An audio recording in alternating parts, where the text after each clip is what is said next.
regularly scheduled meeting for Tuesday, February 12th will come to order. We will please silence all of your cell phones. And City Clerk, if you would call the roll. Mayor Owen, Here. Vice Mayor Hartman, Here. Commissioner McGurk, Here. Commissioner Colodi, Here. Commissioner Sacks. Here. Thank you. Okay, Police Department Chaplain Pete Carter will give the invocation. Please stand and remain standing after for the Pledge of Allegiance. Let us pray. Lord, we thank you for this day. We thank you for this opportunity to gather and to discuss the matters that might serve to make our community and cities better. We ask that you would impart your supreme wisdom and guidance in this place so that the affairs discussed might be done so in a spirit of fairness, right thought, and speech. We ask that you continue to bless all those who reside, serve, and visit this place we call New Smyrna Beach. We are especially grateful for the 4 new members of our fire department who will be pinned on this day. We thank you, O God. In Christ's name we pray. Amen. I pledge allegiance to the flag of the United States of America and to the republic for which it stands, one nation, under God, indivisible, with liberty and justice for all.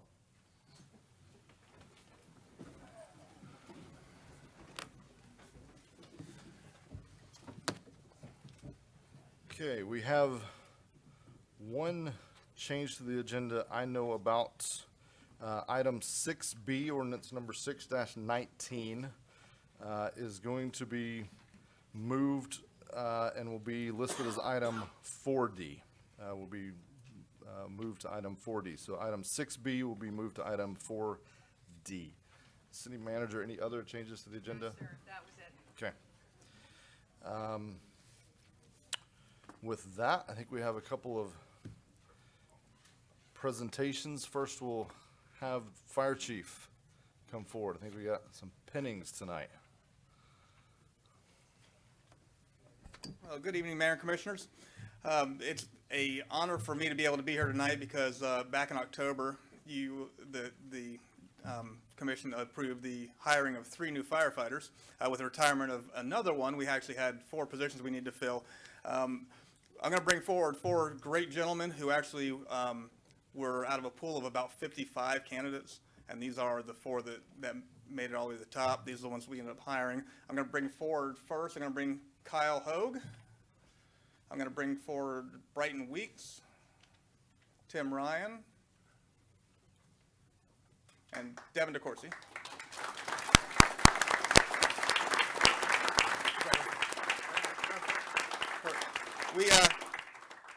We always try to make quite a deal out of this because when you join the fire department, it's not just these 4 gentlemen joining the fire department, it's the families that go along with it.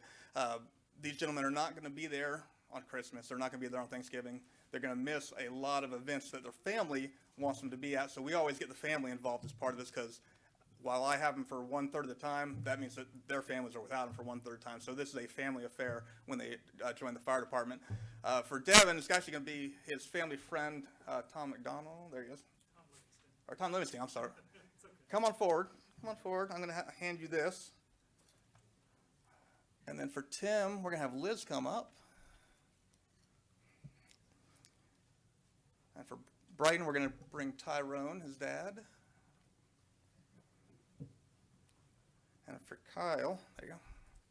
And for Kyle Hogue, we're going to bring Brooke, his fiance. There you go. All right. Don't do anything with it yet. I'm going to give you a real quick summation of these guys. Devin DeCourcy here is a U.S. Marine. He joined our ranks back in late December along with the rest of them. He's new to the fire service, so he's one of those guys we can mold and shape and make something good out of. Tim Ryan came from Seminole County. He's actually was a lieutenant with Seminole County, retired, got the itch and wanted to come back, so he's back with us. Got a lot of experience there. He's a paramedic with Seminole County, now working as a paramedic for us. Brighton Weeks, another new guy, not a lot of experience and really, really moldable. And then Kyle Hogue actually comes from Charlotte, North Carolina. Spent some time in the fire department there and then decided that living in New Smyrna is a whole lot better than Charlotte, North Carolina. So here he is. And actually his fiance convinced him to come. So, all right, I'm going to have you gentlemen move up front. We're going to get your family members who are going to pin you. They're going to poke that badge right in there, and we're going to get some photos from Phil right there. Perfect, perfect, perfect. Go ahead, do your thing.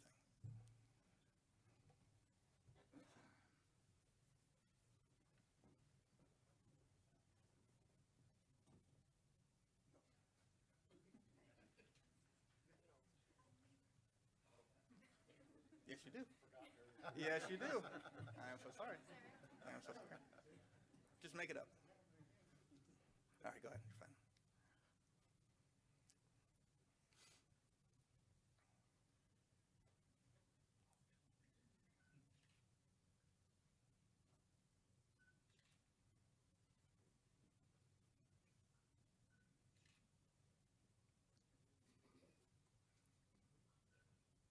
Perfect. Perfect. All right, now, family and friends, I really do appreciate the opportunity that you've given us to work with these four gentlemen. It is a true sacrifice on the parts of all these families here, and to lend their sons and daughters to us. And we just are so thankful for the families that allow it to happen, and we're extra thankful for these fine gentlemen who we've hired, who are going to do a great service for this department for years to come. So congratulations, gentlemen.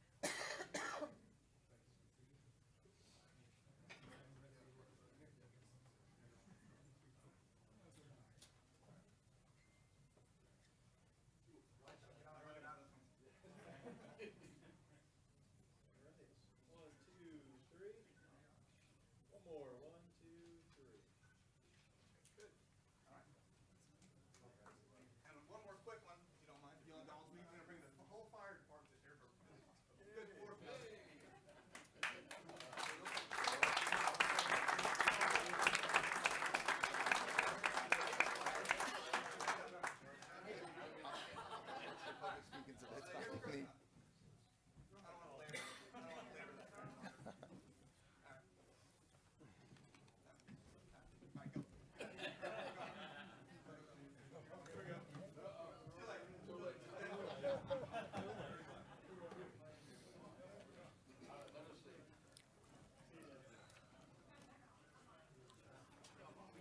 I think I'm not.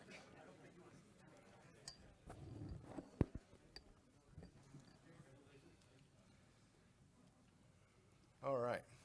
Congratulations to you all. Thanks for joining the team. Real quick, going to squeeze in one really, really short presentation, but one that really important to us. Ask our IT director, if you would, talk about there's some new equipment in the hall tonight. So, Sure. Citizens, Mr. Mayor, and Commissioners, I'm very happy to announce that tonight marks the official start of live streaming of the City Commission meetings.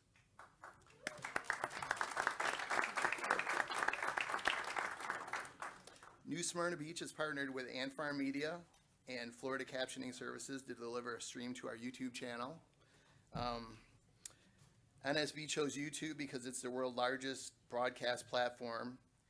YouTube as a platform will make the content available on just about every device: computer, phone, tablet, smart TV.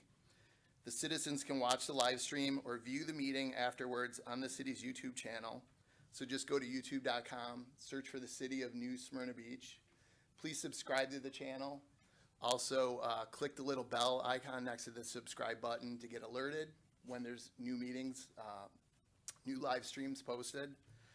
You can also go to the city website at cityofnsb.com/YouTube, and you can also view the live stream there. There's an embedded player on that page. excellent. Thank you so much. Thanks to staff's efforts in making this happen, and we really appreciate it. Thank you.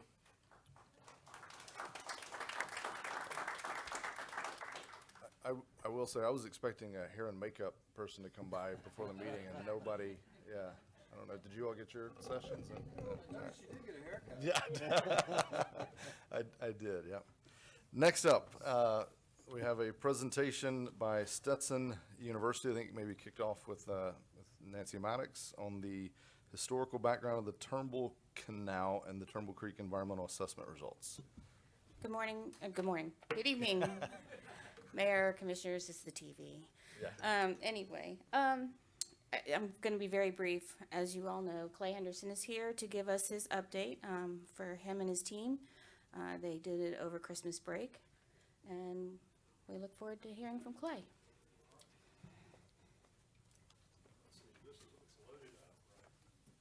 We're gonna see how high-tech all this stuff is now. Oh, okay, here we go, over there, we got this. I'm gonna say, first of all, you made me follow the fire department stuff, and then you put me on live stream. I would have combed my hair or something. So, there we go. All right, we got it. Okay, very good. Well, first of all, happy to be here, Clay Henderson, Stetson University, the Water Institute. I'm glad to see you have the water here for us as well. We're going to do this, we're going to go through this presentation fairly quickly because when we put it together, we thought this was going to be a 5:30 workshop, and we have might have time to take a look at these things. I do want to acknowledge a couple of things. First of all, my partner in crime, actually our faculty director, Jason Davis, was supposed to be with me this evening, but he did not get a flu shot this season. And so maybe if he could have been watching it live streaming. And then I do want to call out one of our recent grads, Alex Clark, who has been working with the city on the resiliency program and who actually put together most of this GIS work, also working closely with your staff. So if you recall back in November, we prepared for you an outline of what we call a biodiversity matrix as an initial screen to look at properties in this Turnbull area. I met with the mayor and the city manager and staff to talk about this. This went before you at that time and was given a blessing, and then we went to work over the Christmas holidays to pull together the GIS database and do a little bit of field work, and then we'll kind of share this with you today. This is not a be-all, end-all. This is not the gospel according to Clay. This is a starting point for you to see what you've got. And what I'll tell you from the get-go is what you got here, obviously, some real gems, and you're in a position to really make a difference here. We went about this going at it as if this were the state land acquisition program. We've had a lot of experience with many counties around the state with land acquisition programs, and of course the state with P2000 and Florida Forever. The models that they use on a statewide basis come out of really two data sets. One, which is what we call FNA, which is a Florida Natural Areas Inventory, which is a statewide database of all known species of both plants and animals and their concentrations. And then the other is what we call CLIP, and I'm going to have to look at it because I can never be clear what it means, but it's the Critical Lands and Waters Inventory Project. And both of these are used by the state agencies in terms of ranking properties on a statewide basis. And the good news here is that when you look at both of these screens, there are properties within this area that pop out on as matters of statewide significance. Just quickly, you know where this is. This is the overall basin. This is a map your staff prepared to show target properties in the northern section of the Turnbull Creek area. This is basically from State Road 44 north. And this would be the southern section going down south of State Road 44. We have a number of screens here, and this is in the package. You can take a look at this, but some obvious things will jump out at you. First, in this northern area, it is really defined by the wetland systems that are associated with Turnbull Bay. You can see that at this scale. To the south of here, south of 44, it's a little bit different. You don't have those wetland systems, but you do have some intact hammock systems that are there that frankly are going to need a little bit more review by people out in the field, but you get to see the difference between the north and the south. This is this is too far for me to see across the rim here. So this is the wetland systems, and you begin to see again for the northern part of this that these are all very well connected, And what really stands out about this section is that it actually has state designation as outstanding Florida waters. You get to the southern section and it's not as connected. There are certainly wetlands that are there, but not overall connected as they are in the north. This is the, you're going to have, this is, you need, note to, you need a monitor up here so that the speaker can actually see what we're presenting. So I know that we got little things here, but this, can you tell me what that slide says? FNA. And I have my glasses on too, by the way. So this is the FNA screen, and what you see in red jumping out, that this is in fact a layer showing a statewide significance of this area. So if you look at a statewide screen of biodiversity, this jumps off the page, and that's really good. To the south, not so much, but the area around Turnbull Trace also jumps off the map as an area of priority. South of 44, not so much. This is the combined FNA and CLIP, same sort of thing. And again, this is what the State Land Acquisition Board would be looking at. It's in fact what the Communities Trust staff will be looking at in terms of your own application. Again, the priorities north of State Road 44 and to the south. The one that jumps off the map, of course, there is the Turnbull Trace area. Just a few things that I don't need to tell you about, which is that both of these areas, this entire area is all under development pressure. You look at the zoning map and the land use map, and these are resources that should be protected, but they're clearly in the line of development. You can see this here on the combined county and city future land use map, north and south, and the same would be for the zoning maps, north and south. I think we all understand that, whatever you don't buy is going to get developed. And I think that there's certainly an understanding of that as it's coming together. Here's zoning for the south. This is another screen that shows the area of conflict. This is the Norma and Echo boundaries that were established several years ago as the most significant natural areas in the county. And again, this really defines your area of interest, both north and south. FNA also keeps a data set of all listed species. In this area, no surprise, wood storks, manatees, although you don't get a lot of manatees this far in, but certainly in Turnbull Bay. And it also lists the Atlantic salt marsh snake, probably not so much here, but they're less than 100 anywhere in the world. They all are here in New Smyrna Beach. These are the bird species we saw the day that we did the bird count out there. 70 species, primarily north of State Road 44. We were really surprised by the degree of bird diversity that was there that day. We saw a lot of things. We even saw roseate spoonbill that day, which is highly unusual for wintertime. Most of them depart to the south during the wintertime. The goals that we set for this are about water quality, protection of biodiversity, and the historic and cultural resources. And you can find elements of this within each of these areas. Within biodiversity, kind of as our screen, we think the area north of State Road 44 certainly has the most biodiversity and natural communities worth of protection. Historical significance, I think that's one of the areas that drew us to this site, not only because of the connection to the Turnbull Canal, but also the sugar mill ruins to the south. There's significant historical resources within this area. In terms of vulnerability, site vulnerability, I think we just mentioned this. All of this is in the path of development. We all recognize that some of this property has significant high ecological integrity and should be protected. In terms of land acquisition strategies, let me just offer a few thoughts. You want to be able to get the most bang for the buck. To that end, you want to be able to identify sites that are probably going to get state acquisition assistance. And you've got that one application in now, Florida Communities Trust for the Turnbull Trace. Continue to follow up with that. The good news is the governor's budget this year has $100 million in there for land acquisition. That's the most we've seen in 10 years. If Communities Trust gets fully funded, that's going to be a good source for you. The other thing that we looked at here were conservation easements. A good part of this area to the north is pretty well developed in large lot subdivisions on the west side of Turnbull Creek. Those are good candidates for conservation easements as opposed to full fee. And so it might be a really smart thing to set aside a portion of this to be able to work with property owners to protect those areas along the waterway.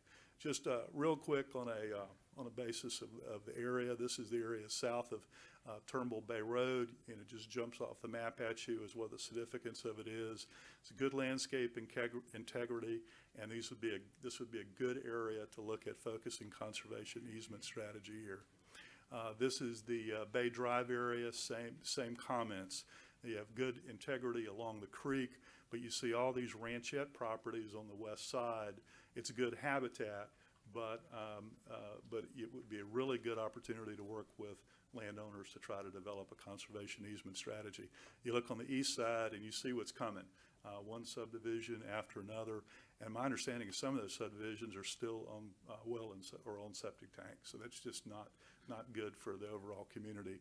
The Turnbull Trace segment, I think I think we all known this all along. It rings all the chimes. It's a good candidate for state money. It has significant historical attributes. It has integrity, site integrity, and it is clearly the most vulnerable to development since it has approval and working its way through the process. South of 44, I'll just tell you that we know the least about it. I'll tell you one of the issues for us in looking at all these properties is that there was very little access to this property to the south. And so one thing I would recommend is going forward that the city does an outreach program, reaches out to these landowners, see who's interested in having us or your staff or your committee go take a look at it, because we don't really know, because we really don't have access to it in the field, and it really would not need to do that. We think there's some good hammock down there, but you need to get in there to see what's actually there. So you have a wonderful opportunity here because the voters have approved this sort of once in a generational effort to be able to do this. It's an opportunity to create a lasting legacy of conservation. It's an opportunity for you to take actions that will preserve areas that will be part of the landscape, the natural landscape of this city for many years to come. We'll help you as you like and as we can, but it's exciting to see this, exciting to be a part of this even at the start of it, and if we can be of any further assistance to you, we can. And if there are any questions in this short amount of time we have here, I'll be happy to try to address them. Thank you, Mr. Mayor. Thank you. Any questions from the commission? It's all Mike first, I'll come to you. Go ahead. Nice job. Oh, thank you, sir. Push your mic down so people can hear you. More specifically than that, obviously we have to do more work in the southern part of the tract, the upper reaches of the basin. So it is important for us to go out there, and this would also be an area where conservation easements may play a good part, as well as the west side of Turnbull Bay, Turnbull Creek also. I would like our money to go as far as possible. Mm-hmm. I know Timber Trace is something everybody knows the name of and is concerned about. I have a differing approach to it. Obviously, the water part, the wetlands part, and significant buffers around it's very important. But it does have some areas that are not close to the water. Now, granted, we would love to see everything preserved, but if it comes down to a cost saving, would it be worth considering allowing a portion of that to be developed and using that money to make a broader approach to protection? Well, those are conversations that you are probably best had with the landowner or their representatives in terms of whether they're willing to undertake any of that approach. If you do, it is the piece of property that you know the most about because it's gone through the development process. Not only do you have the areas around the creek that have environmental integrity, you have part of the area to the west of the creek, I don't know that it's ever been touched by a saw. I mean, you have probably some of the biggest historic trees in the area. There, I would say in terms of the historical significance of that property on the east side, I would say more work needs to be done. I mean, there is one point of view that all of that may have been cleared by the first colonists as part of their agricultural operations, which was the original reason for that canal going in the first place. You see remnants of indigo on the east side of the creek, and you see Coontie on the west side. So it just shows you the different historical layers that are there. But I think that, but to your bigger point, I think you have to be creative because there's not enough money here to do all that you would like to do. And you really do need to work with landowners, not just this one, but all of them, but also work with other conservation partners. I know that you've had a good relationship with the Trust for Public Land. They do really good work. They have opportunities to work. They work very closely with landowners and may give you some options along that way. And I do think that you're entering the market at a good time in terms of the ability of other partner money out there, such as the state. Right, very good. Just one more thing. Okay. I have worked with the Nature Conservancy in the past, and I know that sometimes if there's a time crunch, they can be a help with that. But right now, there's 25-foot wetland buffers. I don't think they're sufficient to do what they're supposed to do. Would there be any difficulty in, outside of negotiations, getting the state to go along with some larger conservation easements, greater in depth? Well, the conservation easement would be an agreed upon exchange with the landowner to say set aside a 100-foot buffer, and then work out an arrangement along that line. Your 25-foot buffer is a regulatory buffer, and that's consistent with the county wetland ordinance. If you start imposing on a regulatory basis greater than that, I'll let your city attorney advise you of consequences associated with that. So, the approach I'm offering here, suggesting, is that would be, maybe you'd set your target. Your target is we wish everybody would give us a 100-foot buffer. I'm pulling that off the top of my head. And then work with individual landowners to see how you could achieve that through the purchase of development rights. Thank you. Okay. Commissioner McGurk? Thank you, Mayor. Clay, I want to thank you from the bottom of my heart for your participation in this and how you're such a valuable asset to this community. And the time you're taking to put into this is going to benefit us all greatly. I was thrilled to death when Pam told me that you were on board with this, and I'm tickled to death over it. And I'm excited to hear about the bird diversity that you're seeing out there, because that's always an indication of the quality of the water. So thank you for your report, and again, I appreciate everything you're doing and look forward to watch this thing materialize. Well, Thank you. I appreciate that. I've had the professional opportunity to work with local governments from one end of the state to the other, but never my own hometown. So, Glad we gave you that chance. Absolutely. Commissioner Hartman or Sachs, any questions of Clay? Commissioner Sachs? Clay, from the bottom of my heart, I must tell you how privileged our whole city should be to have you as a steward, as a resident, as a young man traipsing around in the woods. I was lucky enough to join Clay when we took a tour of the Turnbull area, and I asked Clay, what type of pine do you think this is? And we stood there and looked at it for a while, and I don't quite remember, but you mentioned that it was somewhere around 200 years old. So a specimen we don't often see that has not been timbered. I think it was a sand pine. that was a longleaf pine. Yeah. A longleaf pine, yes. And so with your help and your stewardship, I think we can't go wrong. So I want to thank you again. Appreciate it. We appreciate it, and whatever we can do to help, we're stand by. I had just a couple of questions, and I echo their comments. I appreciate, and for those in the audience, just so you don't know, I think we paid you a whopping sum of zero. Maybe, did we buy his lunch that day, or did we make him buy his own lunch? I think you bought lunch. I think we did buy lunch that day, so $7. next time we'll include a soda with it, I guess, and as a raise maybe. It'll be a beer. Yeah. But a couple of questions that I had, if, knowing that we have finite money, we'll always have finite money, you know, we have an opportunity to buy some undeveloped land that could be developed, or buying, you know, there's, if you go to the Ellison Acres type area, there's some old development that's right there on the canal, presumably on septic, although I don't know that for sure. If we only had to choose one, I mean, I'm thinking current development standards, you're gonna hook into sewer, you know, if you could only choose one of the two, virgin land that could be developed but at today's standards versus undeveloped, or versus developed land that was built against 1950s standards, which of those would you prioritize? And that kind of leads me to my second one. I'll just leave you with this.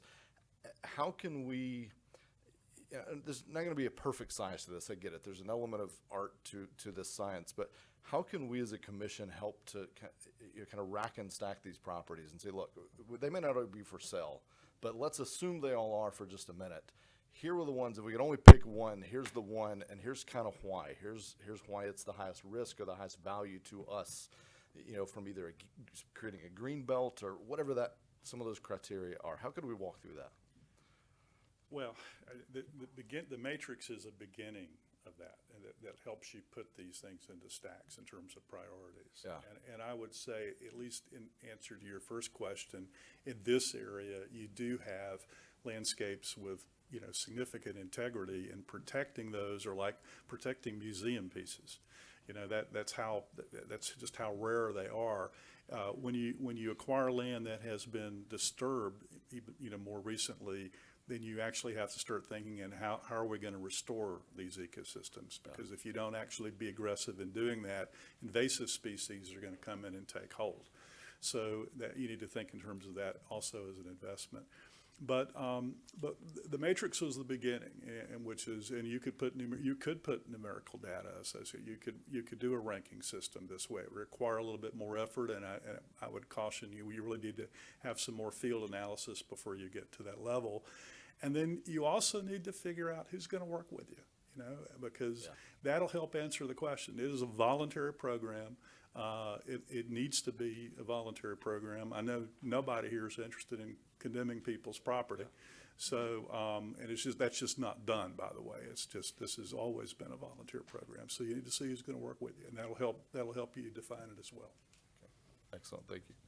Vice Mayor, you didn't have a chance to tell him how much. I don't know if you wanted. He doesn't need. All right.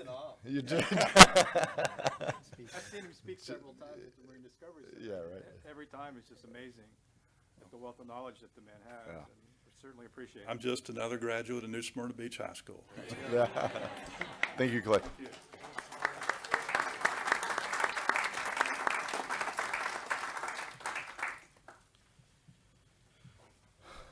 Next, we'll have Michelle give us an update on the construction schedule for the City Hall Annex. Take it away. Okay, good evening, Mayor, Commissioners. Michelle Valance, Capital Projects Manager. I'm happy to be here tonight to give you all an update on a project that's been in the works for almost 4 years to the day. I had that moment today when I counted back, and it's been 4 years.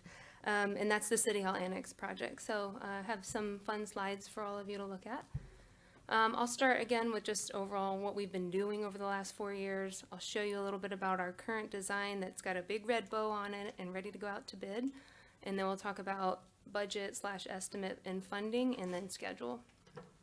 For those of you in the audience, I know this slide is kind of hard to see, but it really just says we've been busy for 4 years. The format of the slide, all the actions on the bottom of the timeline that are white boxes, those are all commission approvals that we've had over the 4 years. And then the top line are additional grants and other major milestones that we've achieved. And I'd like to point you to our first effort, which was February 24th of 15. That's when the City Commission approved staff to pursue appraisals on the property north of the building we're in today. And that's was the First Baptist Church, which was built in 1929.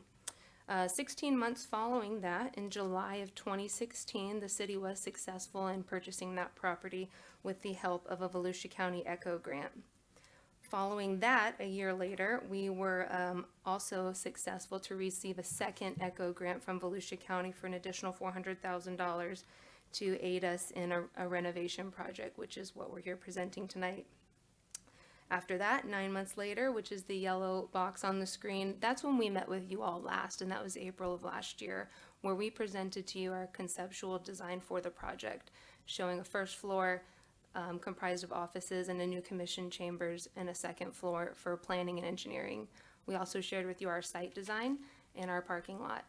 And since that time, we have finalized the design. We've been to the Historic Preservation Committee twice with the project, receiving approval both times.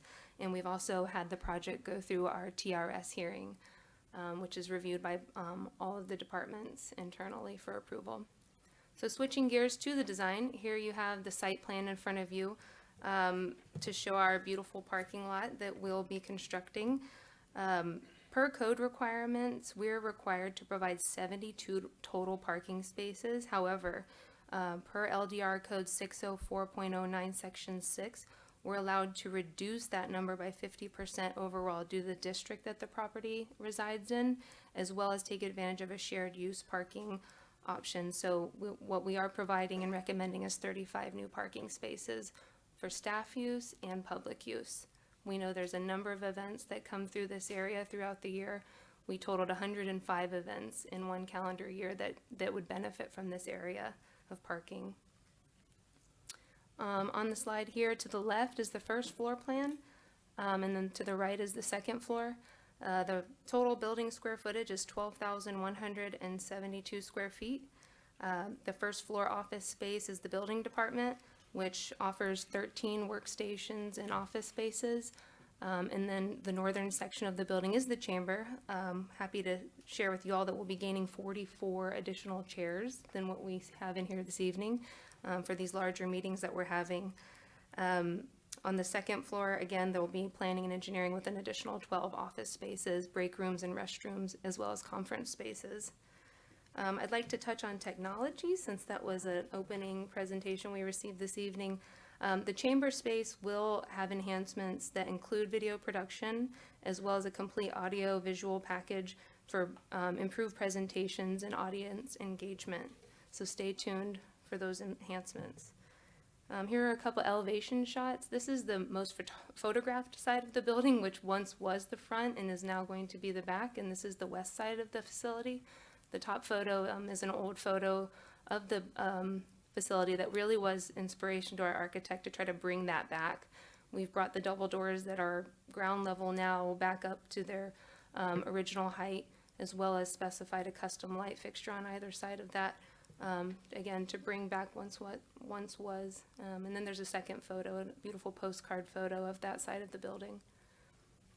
On the east side, which wasn't as easy, again, this once was the back of the building, was never intended to be the front, so it was quite the challenge architecturally to make this appear as though it was always the front. Lots of masonry repairs to be had. There'll be a canopy walkway constructed for overhead protection, as well as addition of downspouts, and then two pronounced entryways for the chamber to the right and the building department on the left. To touch on estimate and funding, our last publication from our architect, GLE Architects, for a cost of construction was around $3.5 million. And then when you add in the overhead and profit for a general contractor and set aside some money for contingency for unforeseen conditions, we're estimating the project to come in around $1.5 million overall. In order to fund this project, again, we have what's of the two ECHO grants that the city has acquired of $800,000, $500 of that goes directly towards the construction efforts of the project. 1.4 million would be coming from the building fund, since they'll be occupying that space. And then 2.1 million from capital projects fund, an additional potential for 400,000 additional funds from the general fund. That'll be pending the bid opening results. And then finally, our schedule. Our plan was to go out to bid this Saturday with our bid opening middle of March, March 26th. So we're working towards that until directed otherwise. The last comment I'd have to share is what's been in the works with our maintenance operations director. There's a solar study that the city will be endeavoring upon with the help of the University of Central Florida to bring forward recommendations and analysis on city facilities. This building will be included in that study. We hope to have the results within 60 days of the contract signing, and any improvements that we can take on for that facility will be considered at that time. I'm happy to answer any questions you might have. Thank you, Michelle. Any questions from the commission? Just a concern, Mr. Mayor, and that concern is cost. Initially, I think we started out at $800,000 a floor. I'm so glad that we have ECHO fundings to help us along with that, but it looks like a plus or minus $4.5 million, which may ultimately come to $5 million. It has been said it's a labor of love. I do agree. In 20 years, people may say it was a wise move, but it is expensive. I am hopeful that the cost per seat, I'm looking at the additional seats we're creating, I don't feel that's effective enough. The cost effectiveness is just not there for me. The amount of parking spaces will generate, I hope we'll have enough to fill the 40, enough parking spaces to fill the 40 seats. And I hope we won't, after having built this, have to ultimately go to the Brandon Center for hot button items that come before us. So I remain hopeful that this was a good move for the city. It sounds like a wonderful project. I appreciate your hard work on it, and good luck to all of us on this. I hope it turns out well. Appreciate it. Question for city manager real quick, because one thing, we're not only picking up the 44 seats, but we're bringing the building, planning, engineering, all that back here and creating a kind of a city hall complex, which I do think there'll be a lot of value in. Will there be? Will be available for sale. That's what I was about to ask, yeah. And that building is owned by the general fund. Yeah, We had that building appraised a few years ago at about $1 million. Now, I know Mr. Adi is already running out and finding an incubator to put in it on the second floor. I told him he could kind of work on that proposal. But that building will be available for sale. So you can always use that to offset the cost. You moved the bulk of this money over last year. And about, of the building fund transfers, and I know Michelle covered this in her presentation, I guess the slide's coming up, but 29.4% of this is from the building fund. Correct. So to increase additional seating in the chamber, you'd have to cut back on where Yeah. the building department is coming, which is funding 1.4 million of the cost. Right now, if we're good in terms of our bids, and I will tell you, what Michelle didn't put on here in terms of the delays, we waited. The senior center was the priority. We had Hurricane Matthew, we had Hurricane Irma, and we waited to rebuild basically our general fund reserves. Depending on where the bids come in, and those will be here for you April, May at the latest. You know, I never guarantee the bidding process, but we've got to move about 400,000 more. So the dollars were moved, the bulk of the project last year. You will still be at 25% or above that in your general fund reserves. So when we started this project, we always knew that beyond the ECHO grants, that was going to come from general fund reserves. But a lot of it in the cost increases have been the fact that with the cleanup cost from Hurricane Matthew and Hurricane Irma, and our waiting to rebuild those cash reserves, the construction costs have gone up greatly in that time. yeah. Okay. Just a response, please. Sure. Have we already mitigated the oil boiler residue that was downstairs, and any asbestos, any toxic hazards in the That building? was taken care of during the demolition, Already yes. done. That was a phase one environmental study, and then a second study was performed, and then demolition efforts took place. And do you believe that we can have the space upstairs to provide enough room for most of our departments? Yes, everybody that exists Everyone. today has a place, correct. Okay, except for fire and maintenance ops and Well, right, just Yeah, planning, building, engineering, and planning, building, engineering, yeah. correct. Everything that's up north now, yeah. okay. Thanks, Michelle. No problem. Commissioner Clody. Well, it's a very good project, even though I wasn't here for the first 3.5 years of it. I have paid attention to it, and I followed it, and I fully support it. However, as I took a close look at the site plan, and the building renovations are fine, appearance is really good, I like that. But I felt there was a big disconnect between this building and our existing building.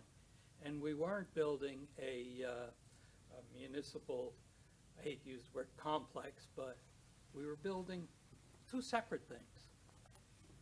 One was the existing building, which is real good, probably the most photographed building in town.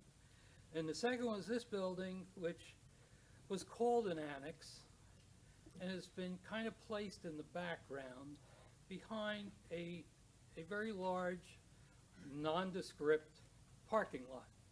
Staff did a great job of laying it out and put it together.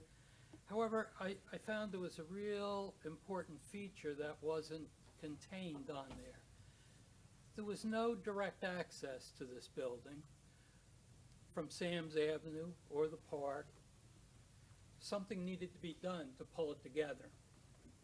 I was afforded the opportunity to sit down with Michelle, engineer and Khalid, and I proposed that there should be an entrance that could be used by pedestrians directly into this building off of Sam's Avenue. It would go through part of what was just kind of a grass area and a landscape area right to the building. It would be built using a decorative type of feature, decorative paver stones. And where it crossed the two driveways, it would have a feature walkway across it, whether it be Stamp Creek or something like that. It involved tweaking the plans a little bit, but there is a way to do it. It will not cause the loss of any parking spaces and will greatly enhance bringing this whole project together. Staff said they think there's a really good chance we can do that, barring anything really unforeseen. It will not add any significant cost to the project. And with the changes proposed, a lot of them are in-house, should not delay the project. So I look forward to seeing the revised parking layout and how it fits in with the whole project. I don't think we should delay anything. I think we should make what I think is a minor cost change, but a very major aesthetic and planning change to pull all this together. That's it, Mayor. Okay. Commissioner McGurk. I'm not sure I following you. I need some clarification. You say there's no access off of Sam's Avenue. Are we not entering off of Sam's? Pedestrian, it would be, and I don't know Wait, if wait. staff did get the chance to sit with the commissioner today. And our understanding at least, it's pedestrian access and there's an island between the two parking rows. And that there would be a walkway basically. And Michelle, I don't know On the if screen. you got that. You got it Sure. in your screen. Here it is, Commissioner. Right, so The he's green proposing a island brick in the walkway. middle, you would the middle. literally just do a decorative or non-decorative. S- I don't think we got into that detail. So But is you would that- have a pedestrian walkway into that front door area. Are you talking like right in front of, so rows of parking labeled 15 through 23, and I know Yes, sir. you might not can see Yep. this. You think basically a pathway down that grass strip? Yep. More of an Kind entry. of an is that- axial approach is what he's Yeah, looking for, I gotcha. lined with, smaller specimen trees. So to sand give that- versus something. Okay. so- Direct. Right. We all View. access, all pedestrians, we walk in on Sam's Avenue. We all agree to that, right? That's where you enter the building, Well, is you'll- on yeah, Sam's you'll- Avenue. And he just, Mike, you just want some kind of sidewalk walking in, is, for lack of a better word? Yeah. Yes, Yeah. you could say that. Right now, you would have to walk through the parking lot if you wanted to come from Yeah, Sam's there's Avenue. no, like, I do have this a opening sketch, here. which Okay. I've shared, and Yeah. we've gone over the little changes, Okay. and it's doable. and That seems easy enough. Is there any, do you anticipate any slowdown in the project? I didn't think that was the question. I was prepared to answer the other question. I'm sorry. Yeah, it's doable, absolutely, and we think it will add to the overall aesthetics of the project. It may just a couple of weeks, just in the sense of reinserting those Yeah. sheets into the bid packet. I asked Michelle that Yeah. question. it's a big project, so rather than come back, I know how much you all hate change orders. Rather than come back, when you see rather than come back to the change order, get the sheets clean, Yep, add the walkway, move the irrigation a little bit. Yep. 2 weeks max. max. So we'll still be back here again in the spring with the bids. Okay. Sounds great, thank you. Yeah, I just want to add that, Sure. that the plan that was done was a very good plan. It was engineered properly, it was planned properly. It's just this one feature was apparently never considered over the 4 years. So I came in very late, and I would like to see it included. Thank you. Okay. Vice Mayor, anything to? So when we're making those changes, let's go to the electrical vehicle charging station. And where we've had discussions about maybe that should be between the two spaces. And you said that we could do that later. Would that be the time to kind of move it towards? 24 and 25. Yes. Michelle, it was the location. If we needed to inch it a little bit more Sure, between the two spaces. I and know that's a we had talked about placeholder that. for the vehicle charging, you know, we have to still specify a model that we're all happy with citywide. Okay. So that's a separate effort, and we have all the conduit and electric that'll be provided to those locations in the set, but what sits down and plugs into the ground, you know, I'd be hopeful we have that figured out before the project's complete, but I would imagine it's a carryover to the rest of the properties that we're considering. Okay. So where are you wanting to see that? You don't like it in 24 and 25? I'd like to see it in the middle to where He's we have splitting two vehicles. spots. Yeah. This and that, I got you. Yeah. Oh, Right I now got it's you. In front of 24, yeah. I see. Okay. Mr. Mayor, one more thing, please. Yep. Bike, Michelle, please, Bike consider racks. bike racks. Yes, we have a bike rack on the south side of the We do have them? facility. Yep, by parking space see them. 30, 32, I think it is, yeah. yeah. Got it, thank you. Yep. So I had just a couple things before we move off. First of all, and some of these I've talked with Michelle about, and I think she's on board, but this building was built in 1929. I've had the chance to walk through it. It's kind of my hobby, so you'd have to indulge me. There's a ton of great old beams that are in there. These, you know, it's probably virgin timber from the, you know, who knows when. I would love to see us, as part of this project, I think we do it without adding any cost really, or maybe negligible, to salvage that wood that the city could try to repurpose in the project or donate to some local artist to be able to use for something somewhere else in the city. But not going crazy, probably won't get every piece of wood. It's very hard to do as you do it. It can get expensive, but there are some really easy pieces that I saw that I hoped we could just look at before they went in with the dozer and took it all out. So would love to see us do something on that. Glad to hear the streaming is included. I don't know if I think you were prepping for your presentation, but Clay observed that we need some kind of monitor like this at the We have that. speaker yeah, podium. I at the figure we did, podium. yeah. Yep. And then the last one, not really on this project, so no delay on this project, but something I'd love to just kind of kick around that this project got me thinking about. Kind of on the same vein as Mike's, and you mentioned that this building we're sitting in, one of the most photographed buildings probably in the, and most iconic buildings in the city. You know, I think we have a chance to do something really cool out in front of this building. I think the current design with the little island between this and Sam's and the parking, it's a very awkward design when you think of how it really is laid out. So I had a chance to talk to Pam earlier today, and just kind of, you know, brainstorm on that. So I'd love to see if you had a shot that shows kind of the whole complex, I don't maybe. have City Hall, I'm Yeah. sorry. So I can I think there's an opportunity to just create some green space there, recoup. There's just a ton of asphalt out there right now that I think we could create a really cool kind of green space in front of this building. I'd love it to be a building that people are, you know, getting married in front of instead of parking in front of. So I think we have an opportunity there. I don't want it to derail this project. I don't want it to be bundled with this project, but just something to put on the radar, minimal cost, and something I think we could do that'd be pretty cool.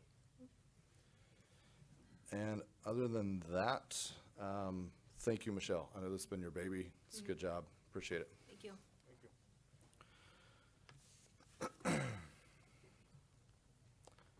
Okay, Mayor and Commission reports is up next. We'll begin with Vice Mayor Hartman. I do. You're the Vice Mayor. Oh. Thank you for being out of town last weekend. I thoroughly enjoyed the soup tasting. There were 14 individual participants, and there wasn't a bad soup among all of them. so I thank you for being out of town. But I did have something of a serious note I wanted to discuss, is I received an email this week about an issue that may come before us tonight, or may come before us at some time in the future. And I think that we, amongst ourselves, need to discuss how we want to handle these things in the future.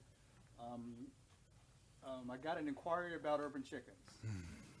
So I know Mr. Clody likes lots of prep time, so I forwarded on to the city manager, and she did a little background and research on it, so that, you know, maybe we could be a little more prepared if it just popped out of nowhere.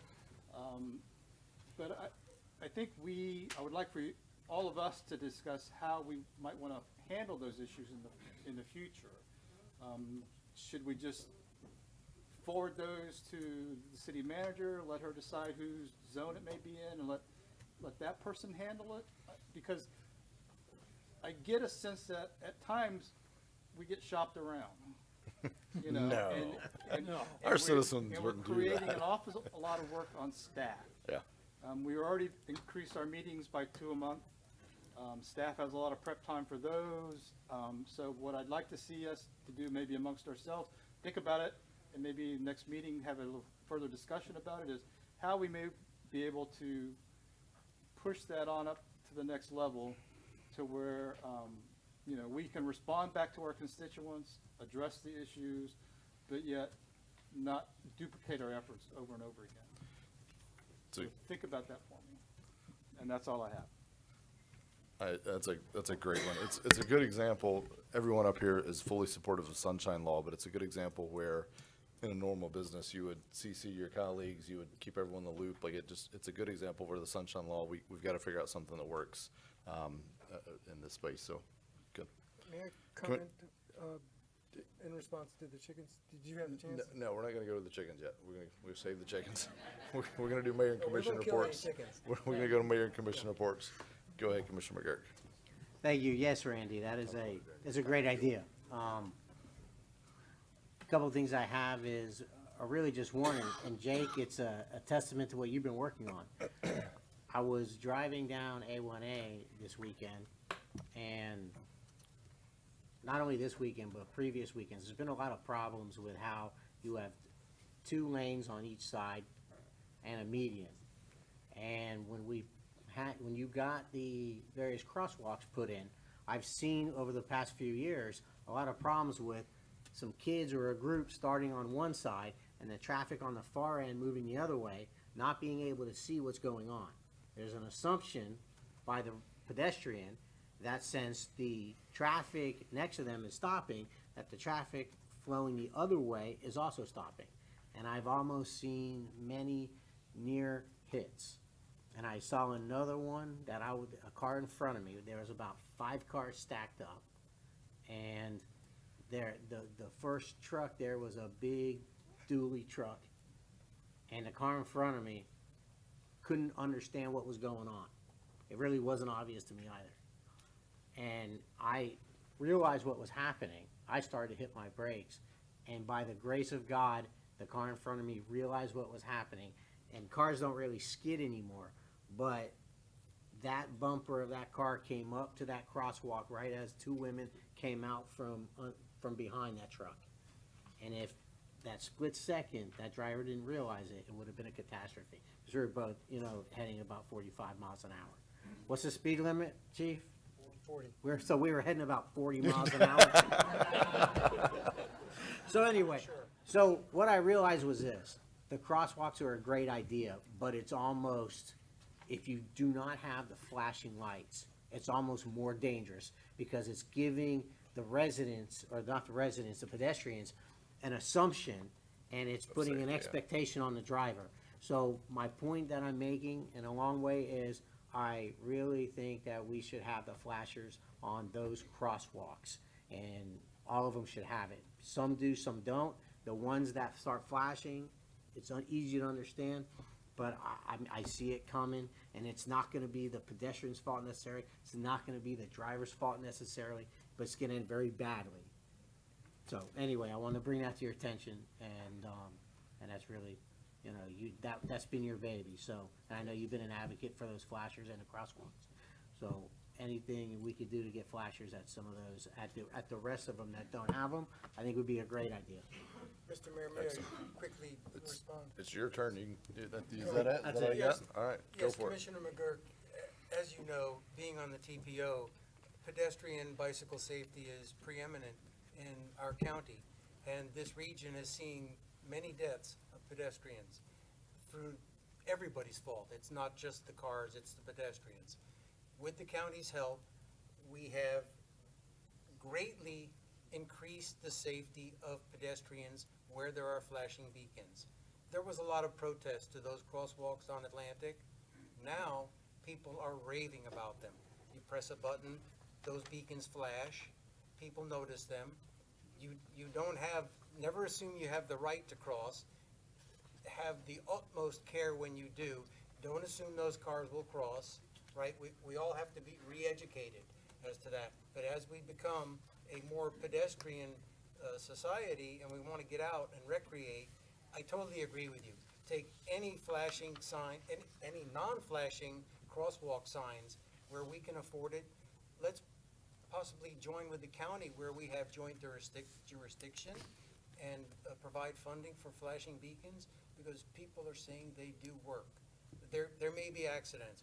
I pulled my wife out of danger. A good friend down the street was nicked by a car. So we can never presume we have total safety when we press that button and the lights flash. Certainly on a road system that is that wide. Yes. That seems to be Yes. the real issue. And that has been the big problem there. I encourage everybody, please, if you have a problem with your crosswalks, let's talk about it on the dais and see if we can get flashing beacons for them, because they are working. Okay. Thanks, Jay. Thanks, Mayor. This is your, nope, this is your My commission time. report. Yeah, I'm Okay. gonna bet you got other stuff. The Okay. chickens, don't forget the That's chickens. right. Yes, many people have expressed an interest in having urban chickens. They are backyard chickens. Chickens don't make very much noise.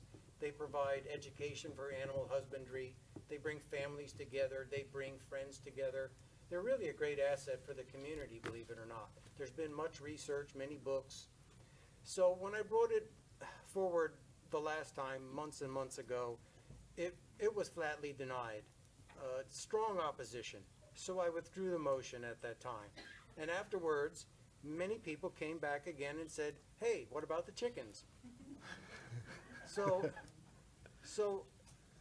thankfully, I guess one of the residents had contacted all of us, and Randy picked up the ball as well. And, we didn't have an ordinance at the time, it seems, allowing chickens. We had space for a possible ordinance in the future, but none was apparent. But now it appears that it may go before Animal Code Enforcement, the Animal Board, and hopefully they will approve it, and we can have a pilot program. If it doesn't work out, we can always rescind it. But remember, Volusia, Port Orange, Edgewater all have pilot programs for urban chickens. Why not give it a try? People may love the idea. So I'll end it there. Thanks. Thanks, Randy. The chicken fans are in the house. Just, And if I may continue, this is even more important.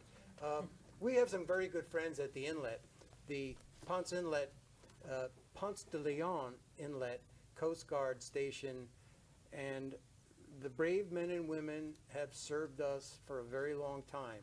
I'll bet there's a story in here when they have come to our aid. And in hard times, when the government had shut down, they were not getting paid. And immediately, the residents, the mayor, the council in Edgewater said, what can we do to help them? And it was massive.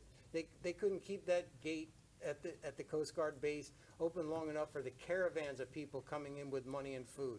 So I want to express for the officer in charge and the second mate and the whole crew their tremendous gratitude and thankfulness. We will be there to throw them a lifeline as they have been there for us. And I will continue. God forbid it happens again. We'll always be there for our coasties, and we love them. So I just wanted to share that. If I may, I just have Sure. a few more comments. I did attend some very important meetings.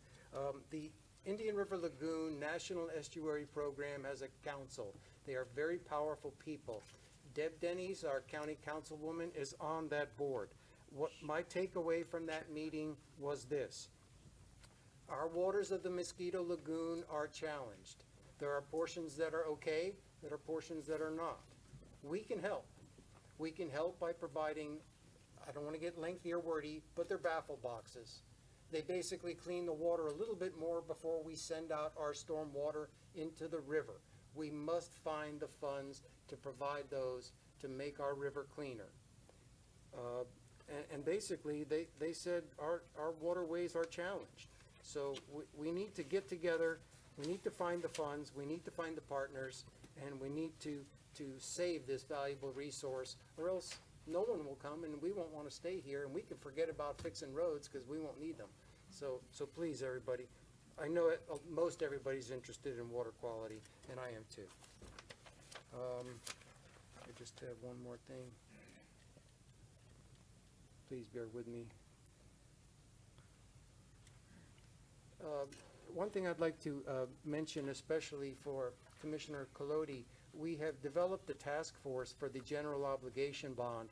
They're awesome people that we picked. Everybody had a great pick, and they're going to help us. I would like us to have a joint meeting when they have summed up their look at this, and I would like to have that joint meeting so we can discuss and get feedback from them, because they bring an expertise to the table that I certainly don't have, and I look forward to hearing from them. So I would like us to make sure that at some point we all get together with them and have that joint meeting. So thank you for your patience, everybody. Okay. Real quick, before we go to Colette, on the chickens, is the animal control who sets that, or is that going to eventually come to this commission? Comes to the commission. It will come to this commission. Okay, so it's on its way. We don't need to nudge it in any way. Okay, Probably with you all. got it. All right, Commissioner Colette. Gotta love those chickens. The Animal Control Board does have proposed regulations in place to allow them. They will vote on them. Their meeting's coming up soon. It will come to us. I have no problem with chickens. Code enforcement is something that reaches out to all of us. I did take the time, and through the help of our attorney, I know now how it's supposed to work and how the state really hamstrings how you can perform it. So I look forward to the opportunity to speak with the chief on this at some point as to how we might make some minor changes in our operations to speed up the process, which the state has made unbelievably lengthy. So we can't do anything about that. I did attend the meeting for the Magnolia Avenue traffic people. They're very vocal. People on Magnolia, the people on Live Oak were very vocal today. They didn't particularly like that plan. So we're not near a solution on it, but we're still plugging away at it. I did attend the meeting yesterday, the first presentation concerning Turnbull Bay, and although they were supposed to be just an informational group, they have expressed an interest in perhaps coming up with some recommendations. So I support what Jake says as they go through their process. If they think they have something they should say to us, then we should give them that opportunity. Thank you, Mayor. Okay, so a couple of things. Yeah, I think the Magnolia discussion will be lively. That's not a discussion for tonight, although if somebody's here and wants to talk about it, you're more than welcome in the public participation. So a couple of things, a lot of great things since we last met. I'm very excited about the streaming. I think we are the first, if not among the first cities in Volusia County to have ADA compliant streaming. Are we the first, or are we just among the first? We're in the top 5, top decile, yeah. So very excited about that. Employee Awards Banquet, I think that was between now and the last meeting. It was a great chance for the commission, the directors to serve the staff that serve us. And it was a real honor to do so. And we thank all of those employees for their hard work. You know, there's some that are jumping off fire trucks and some that are behind the scenes balancing checkbooks, and all very much appreciated. So we appreciate that. I had a chance to participate in some of the Black Heritage Festival. That was certainly great events. wanted to bring a couple of things to the commission, though. The elected officials roundtable was yesterday, I guess. And a lot of focus, as you would expect, on the sales tax. That'll be an issue for us to talk about upcoming.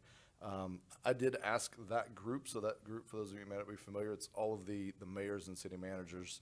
Most attend, some don't, around the county. So, and I asked them for a future session on discussion on responsible growth and what the strategies were being pursued by the other cities. See if we can have some ideas, still some ideas from them. One thing that came up at that, former county chair Frank Bruno has partnered with some folks, and there's the Disabled American Veterans Chapter 84. They had some old vans that they were using to transport local veterans to VA hospitals in Gainesville, Orlando, and Jacksonville. It's just such a great program. The vans are very old, and so they're kind of going on a fundraising campaign, if you will, asking the different cities to support. I'd point out that our sister cities, Edgewater and Oak Hill, have each already contributed $1,000. So I'd ask, it's obviously well within our city manager's purview, but I'd ask if any objections from the commission of us contributing, I would say at least $1,500 to this great cause. Any concerns or objections with that? I think it's a great idea. Seeing none, hearing none. Yeah, that's what we expected. I told them we would, just for the record. So, thanks for not letting me down on that. There was a lot of discussion and great presentation about recycling, and if we get that, city manager will share it with the commission. And the conclusion was a lot of great stuff in there, but the thing I took away was something we've already kind of hit on. I think Phil's still in the audience maybe, but there's this notion of the wish cycling. You know, the folks that they kind of, oh, this is probably recyclable, so I'm going to try to do it. Makes me feel good to throw it in the recycle bin. That's a problem. I mean, there's a lot of other things. There's market factors, a lot of other things, but one of the big things is this wish cycling. So we're, again, I feel like ahead of the curve. We've got some great campaigns on that. I suggested at the roundtable that the cities join efforts on that, so we get a cohesive campaign to educate the masses. So I'm hopeful that Phil will be able to touch base with some of the other PIOs and see if they're willing to work with us and get some branding and something around that, because that really is going to make a difference if we can, the greasy pizza box actually can contaminate the entire bin of recycling. So don't put that in your recycling.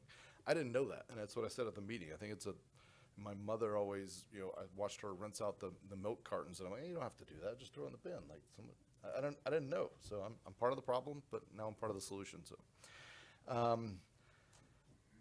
build on something that Commissioner Hartman said, and we didn't talk about this, but talked earlier today, and I want to commend staff. We've got a couple of great initiatives. I don't think they're ready for prime time quite yet, but some great initiatives on tracking the various citizen and commissioner comments that come out of this meeting. Kind of what in my world I've always called a CRM system in the business world.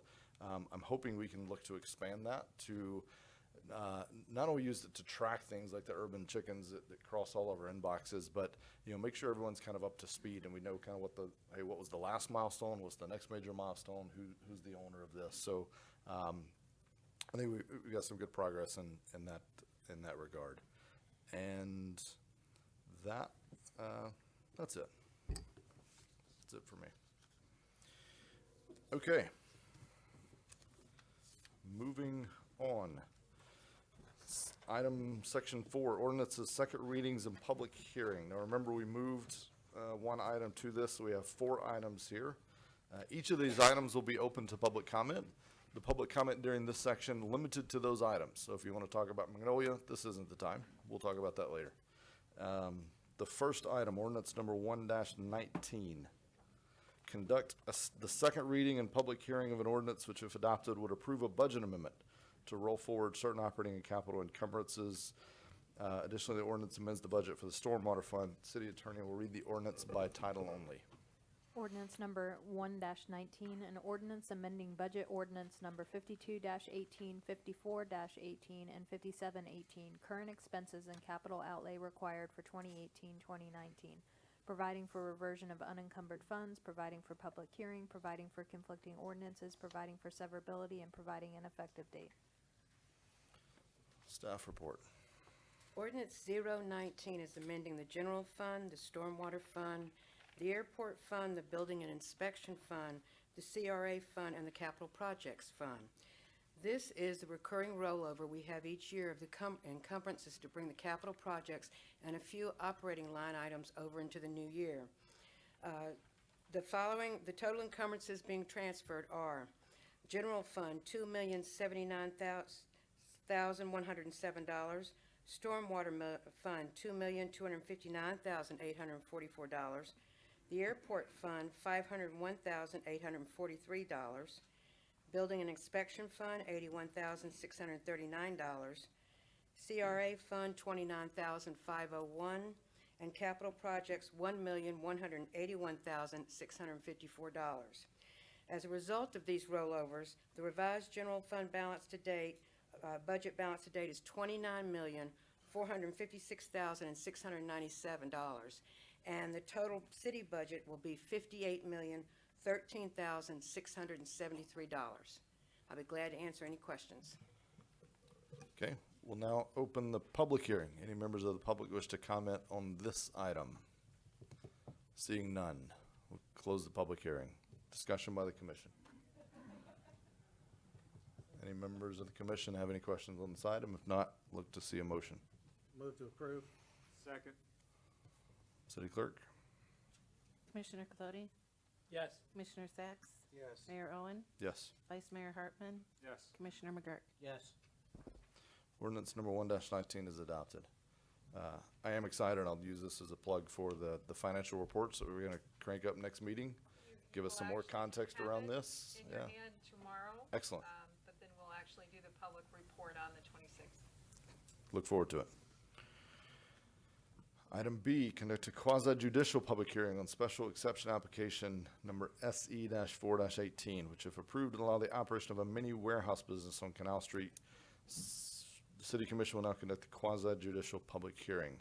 We'll first hear from the city. Mr. Fields, will you please swear in, Mr. Fields? Do you swear or affirm that the evidence you are about to give will be the truth, the whole truth, and nothing but the truth? Yes. Mr. Fields, if you would state your educational and professional backgrounds, please.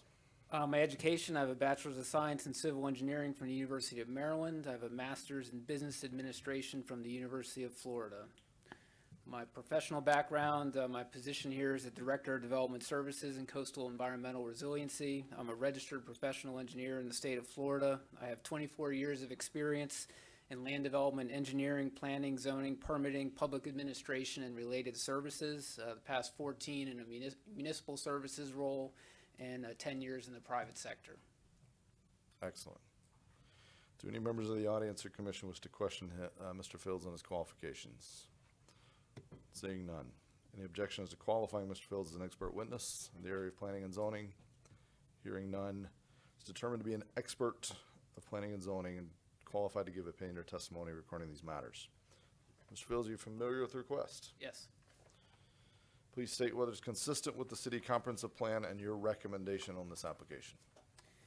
Yes, again, good evening, Mayor and Commissioners. Yes, the request is consistent with the comprehensive plan. Just briefly, it's a request for a mini warehouse storage facility in the B3 zoning district at 1231 and 1245 Canal Street, which is permitted by special exception only. The total site boundary area includes areas that are zoned B3 as well as a small area that's zoned R4. This special exception applies only to those areas zoned B3. The conceptual plan that's included in your staff report that's submitted with the special exception request shows a total of 8 one-story buildings having a total combined area of approximately 34,000 square feet. Staff reviewed the applicable criteria and the land development regulations and determined that this particular request met all criteria. That is subject to 4 recommended conditions of approval, which I will briefly go over now. The first is that special exception approval be limited to 2 years from final approval. The second is really just a point of emphasis with our landscaping regulations in this area that apply to this special exception, and that's that the landscape buffer materials be sufficient to be considered extensively landscaped to provide appropriate visual screening between the use and the road frontage as part of the future Class 2 site plan, along with systems for ongoing irrigation of the required plant materials. The third condition is a point of emphasis regarding our architectural standards that will apply to this building, and that's that they comply with the architectural design standards in the LDR as part of that future site plan review. And then finally, that the future Class 2 site plan shall be consistent with the conceptual plan that's submitted before you tonight. In other words, if you grant the special exception, it is for the general arrangement that is shown here. If they wish to change that, they would have to come back before the commission to reapprove that special exception. Mayor. Excellent.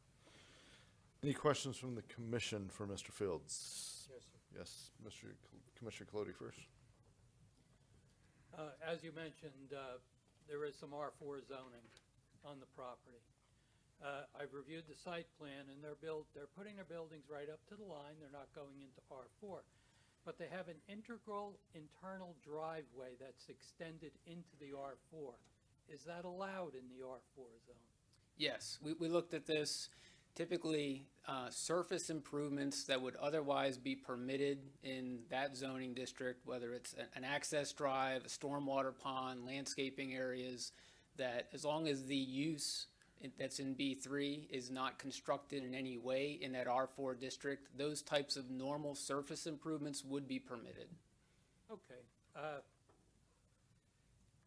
If those surface improvements weren't there, they couldn't operate as it is right now. So they actually will be operating in the R4 zone.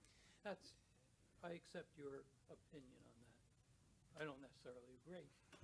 Second item is, when you got into the landscaping aspect of it, you mentioned how it's supposed to shield it from the street frontages especially. When I reviewed the plan, there seems to be an area immediately behind the landscape area that shows boat and trailer parking. I think there should be an exclusion for boat and trailer being parked in there. It can be used for access. I know their hours are going to be all over the place with early fishermen, stuff like that. But there should be an exclusion included in this special exception that would prohibit them from having those vehicles stay there any length of time. I look at the size of some of the boats that go around my neighborhood, and I don't want to see that parked on Canal Street.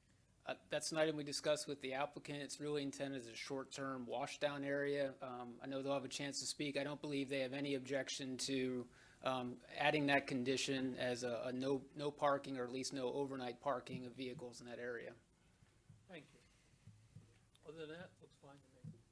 Mr. Sachs. Mr. Mayor, has your department received any opposition towards this plan? No. I know people may testify today, but. Not that we've heard to date.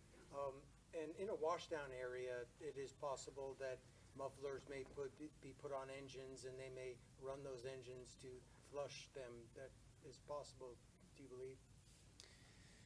I'm not sure what they have in mind for that. Really just a temporary parking area, for boats and related equipment. I'll let the applicant address what they intend and go from there. Okay. I would hope for the applicant who is here that you would provide a very good buffer. I drove down the street and noticed that the residences will directly abut. So if you could provide the best partition that keeps it quiet and not unsightly for those residents, that would be optimal So for me. we'll have a chance to hear from him and talk to him in a minute. Any questions for Not at Mr. this time. Fields? Okay. We'll now hear from the applicant and any witnesses that you would choose to present. Good evening, Jay Pendergast, 5900 South Atlantic Avenue. Do you Gotta swear or get- affirm that the evidence you're about to give will be the truth, the whole truth, and nothing but the truth? Yes. Thank you. Excellent. I'm here to answer your questions. Commissioner Sachs, as far as it's actually a boat washdown area, and all that water will be recycled and contained and, filtered. It's not going to be dumped into the ground or anything like that. And I'm sorry if the site plan was not clear enough, but that really is not intended for parking. It's really just for people to pull their boats through, wash them down, and then put them into the storage facility.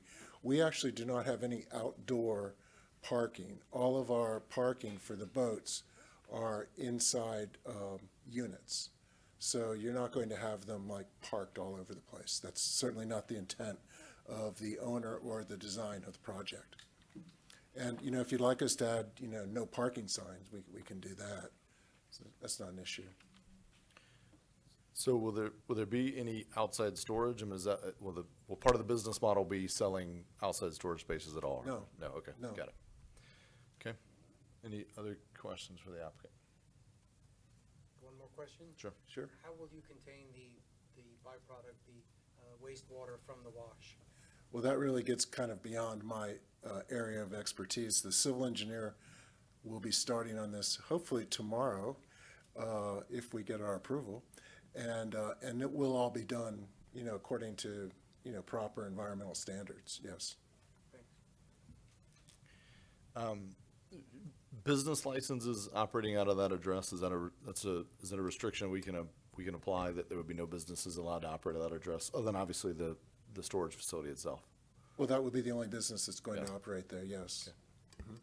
I know other communities have had trouble with, you know, other businesses operating out of storage facilities, and I don't think that's the No, intent for that's that clearly neighborhood. not the Yeah. intent, no. Okay. The only thing that I would add, and I don't think a tree survey's been done yet, but it looked like there may be some historic trees on the property. Does the site plan contemplate working around them or through them?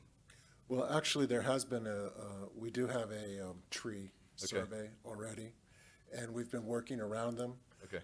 Actually, I've designed the site quite a few times, and the way that the site is designed now, it actually preserves the maximum amount of trees. And because we have the driveway in the center, like I said, we've looked at it a few different ways. By centralizing the drive, we're actually sort of centralizing like the noise, the light, all of the impact will be, you know, concentrated on the center of the site, not the edges, which would abut any kind of neighbor, either commercial or residential. So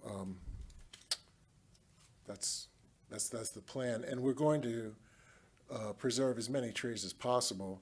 And obviously, with the setback requirements, the buffering requirements that we have, it's 25 feet on at least two sides with the neighbors who are residential, 20 feet on the front side with canal, and then 7.5 on the county side. So, I mean, there's, you know, a lot of things, a lot of what you see is going to be preserved just in the design, the way we've designed the site. Okay. I think I mean, I speak for this commissioner only, but it's a priority for me to reserve as many of those historic trees as possible. I think it's even makes a lot of sense that I'll give up a foot of buffer if we can save a tree. You know, if the tree's somewhere else and we can reorient the property to save the historic tree, and you know, I think that makes sense to me, but. Well, excuse me, sir, when Sure. we get into site plan approval, we're more than happy to negotiate Yeah. moving things, if we can, you know, do that and save a tree or, you know, or make it, the whole idea is to produce a quality product. Yeah. You know, we want a business, we want a building that the community's happy to see. So, I mean, our intents are to, you know, put in a first-class business in that location. Excellent. See something? Yeah, I just want to make a comment. You say that the community will see. One of the things that I particularly liked about this project, I was a little nervous about another storage place on West Canal, but this property is like a very narrow, long, deep rectangle. You only have about 75 to 100 feet of frontage on Canal Street, which I assume will be the entrance and some office space area. So most of this space will not be visible from Canal Street, from looking at the layout of the property. Well, that's true, and actually, we're reducing, right now, you know, there's the long, narrow property, then there's another sort of L-shaped property next to it that has a landscape business on it now, and we're actually reducing the number of access points to Canal Street. Currently, you have 2, we're going to have 1, and currently you have a driveway area over on the other side on Hickory Street, which is going to be improved. Yeah. Right now, it's like gravel, you know? Okay, so the L portion that you're referring to that has actually more frontage on Canal Street, Yes. what exactly is going to be housed there? Well, actually, most of it's buffer, 20 feet's buffer, or 25. Behind that is the boat washdown facility. And then there's one row of mini warehouses, and then the 25-foot buffer. Thank you. You're welcome. Any other commission questions for the witness? If none, yes. Quickly, sorry. Sure.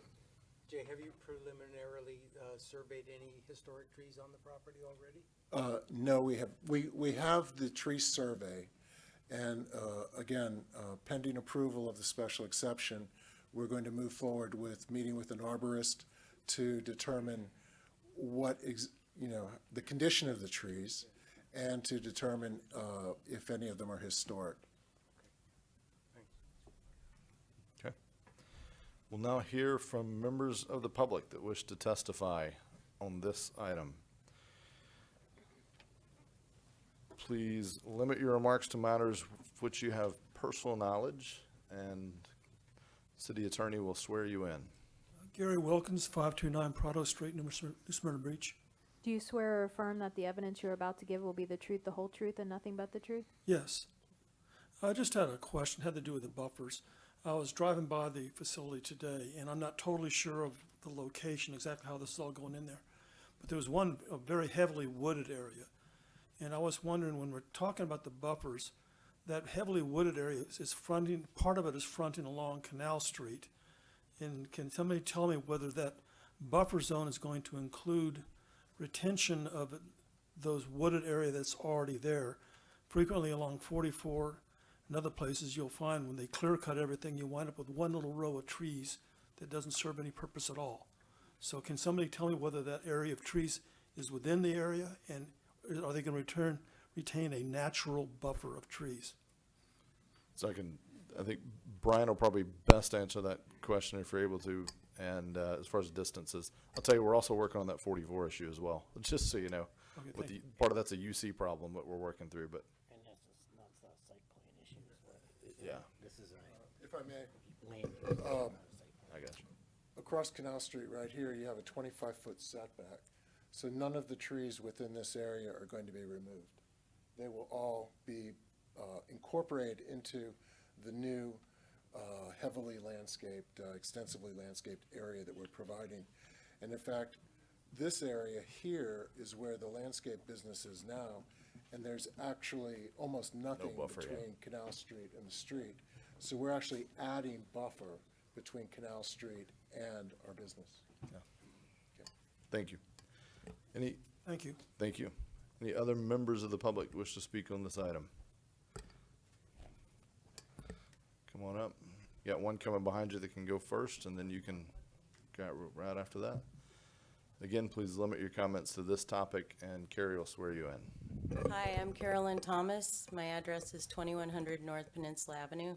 Do you swear or affirm that the evidence you are about to give will be the truth, the whole truth, and nothing but the truth? Yes.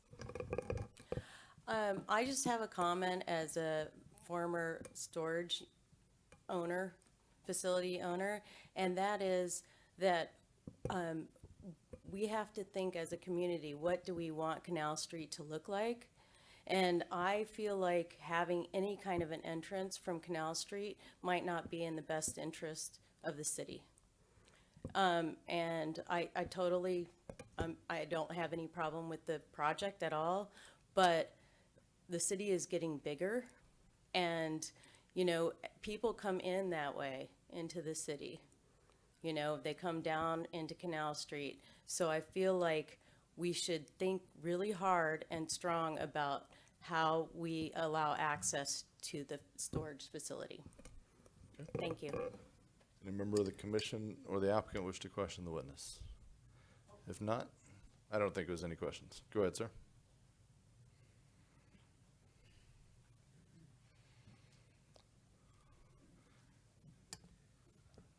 Yes, Joe Dluback, 3587 Casalta Circle. Do you swear or affirm that the evidence you are about to give will be the truth, the whole truth, and nothing but the truth? Yes. My comment is that Canal Street and 44 represent the entrance to our city. And it seems as though a facility like a storage facility is best be located in an industrial park that doesn't require the visibility that other businesses do. And so I suggest that it might be better there. The other comment, though, is the application is just for altering one part of the zoning.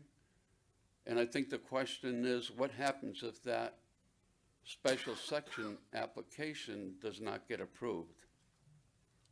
Do I make myself clear? Are you approving the entire site plan, or are you approving just a segment of it having to do with zoning? The only item that this addresses is the special exception to allow the use on the property. A subsequent site plan would need to be submitted and reviewed and go through the approval process. I guess the answer is then that this is approving the whole project, just not a special section of it. Not exactly, no. It's just the use, yeah. Just the use, It's okay. just approving the exception for the use, yeah. Got it? Yeah, okay. Thank you. Any members of the commission wish to question or the witness? No. Seeing none. Any other members of the public? If not, close the public hearing, and hear a closing remarks from the city and the applicant about this request. Any closing comments from the city? Just again, staff recommends approval. The Planning and Zoning Board forwarded a recommendation approval as well, and be here to take any more questions. One question I had, would staff be okay with adding I think you had 4 requirements, if we added a 5th, just to make sure that water recycling you talked about, just line item, and that meets staff's approval when that's finished? Certainly. Okay. Any other questions or comments for staff on this? Yes, for staff and for the applicant, is there any way to make that entrance pretty? I mean, it is true, I agree with the statement that we have 2 corridors, Canal Street and Dixie Highway. Dixie Highway already has a storage unit, not the most sightly, it's a business, ongoing business, but at the same time, we're trying to beautify our city. If you could perhaps let the applicant know that we would like to see the prettiest storage unit there, if at all possible. Well, actually, Commissioner, our buffer on Canal Street is much greater than, for instance, if you bring up the storage facility out by the airport on US 1. And our landscaping is going to be much more lush and extensive and better done, frankly, than what you have already approved and built out there. And yes, this is the entrance to the city. In fact, I believe what we're doing is improving the Canal Street, because the landscaping business next door right now looks very third world. And I mean, we can do a lot better. So, the intention is to have a first-class operation there. So we will make it look nice. Thank you. You said the operative word, we can do better, Yeah. I'll hold you to it, thanks. Okay. Does the applicant have any other closing comments? If not, we'll close the public hearing, and the city commission will now consider the special exception. I'll make a motion to approve with the staff's recommendations and the mayor's recommendation, which I think totals 5. I think it was 5, yeah. If I might, does that include the restriction of overnight parking in that front area? I believe it does. We can certainly Do you wanna just add clarify that to that the in the motion, motion. I'll add that to my motion of no overnight parking of vehicles. I would second that motion. Okay. We good on that motion? Clear? Okay. We have a motion and a second. Any Commissioner further Sacks? discussion? Yes. Mayor Owen? Yes. Vice Mayor Hartman?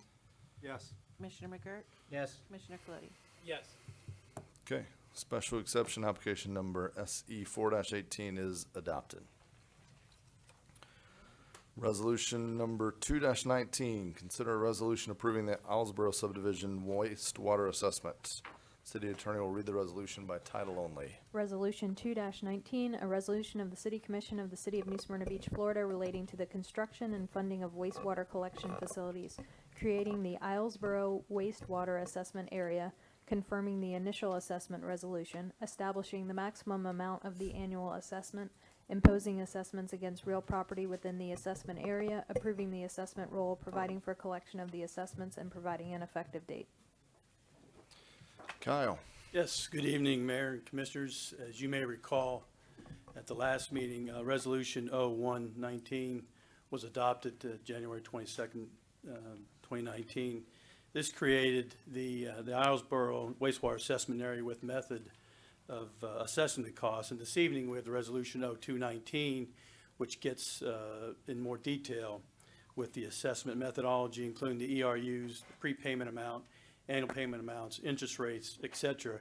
And I just want to remind you that the establishment of this assessment district is critical to city revenue in order to pay back the Utilities Commission in accordance with our Islesboro subdivision project agreement we have with them. Now, the key to the assessment district is to set up the benefit in accordance with the magnitude of work required to bring those services to a particular property. In this particular case, we have two categories, one being the main and the lateral, and the other being a service lateral only. Now, obviously, when you have a main and a lateral, the work involved with that, with the larger diameter pipe, you have additional work, you have dewatering, extensive dewatering activities, you have structures, manholes, and you have the equipment to move that material around. So obviously that category will be a little bit higher as far as the cost. Where it may get slightly confusing is if we've set up the equivalent residential unit, which is where we provided a connection point to every particular property, but there are some properties that have more than one connection point. For example, there are 47 properties throughout the assessment district. And within the different categories, there are 20 properties involved with the main and lateral connection. But there's one parcel that has 4 main and lateral connections. Therefore, there are 23 ERUs. Okay, that's for the main and the lateral. For the service lateral only, there are 27 properties, 27 parcels. There's one parcel that has 2 service laterals. So there's 28 equivalent residential units, ERUs. So 23 and 28 is 51. So there's 51 ERUs altogether. And I just also wanted to point out, in order to reduce the overall cost to the residents, to the property owners, we excluded such costs as mobilization fees, which doesn't sound like much. This particular project, it was $240,000. Okay, it was a lot of money. Rebuilding the roadways was separated. The city's managing the assessment levy with Volusia County property appraisers. Those costs are being absorbed by the city.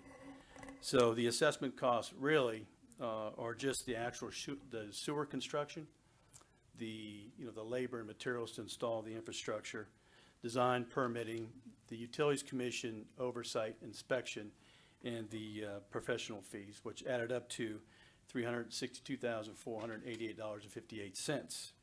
Now, I'll let Henry Thomas go through all the details, and he will go through the exact figures and the payment amounts, annual fees, and that type of thing for each particular category.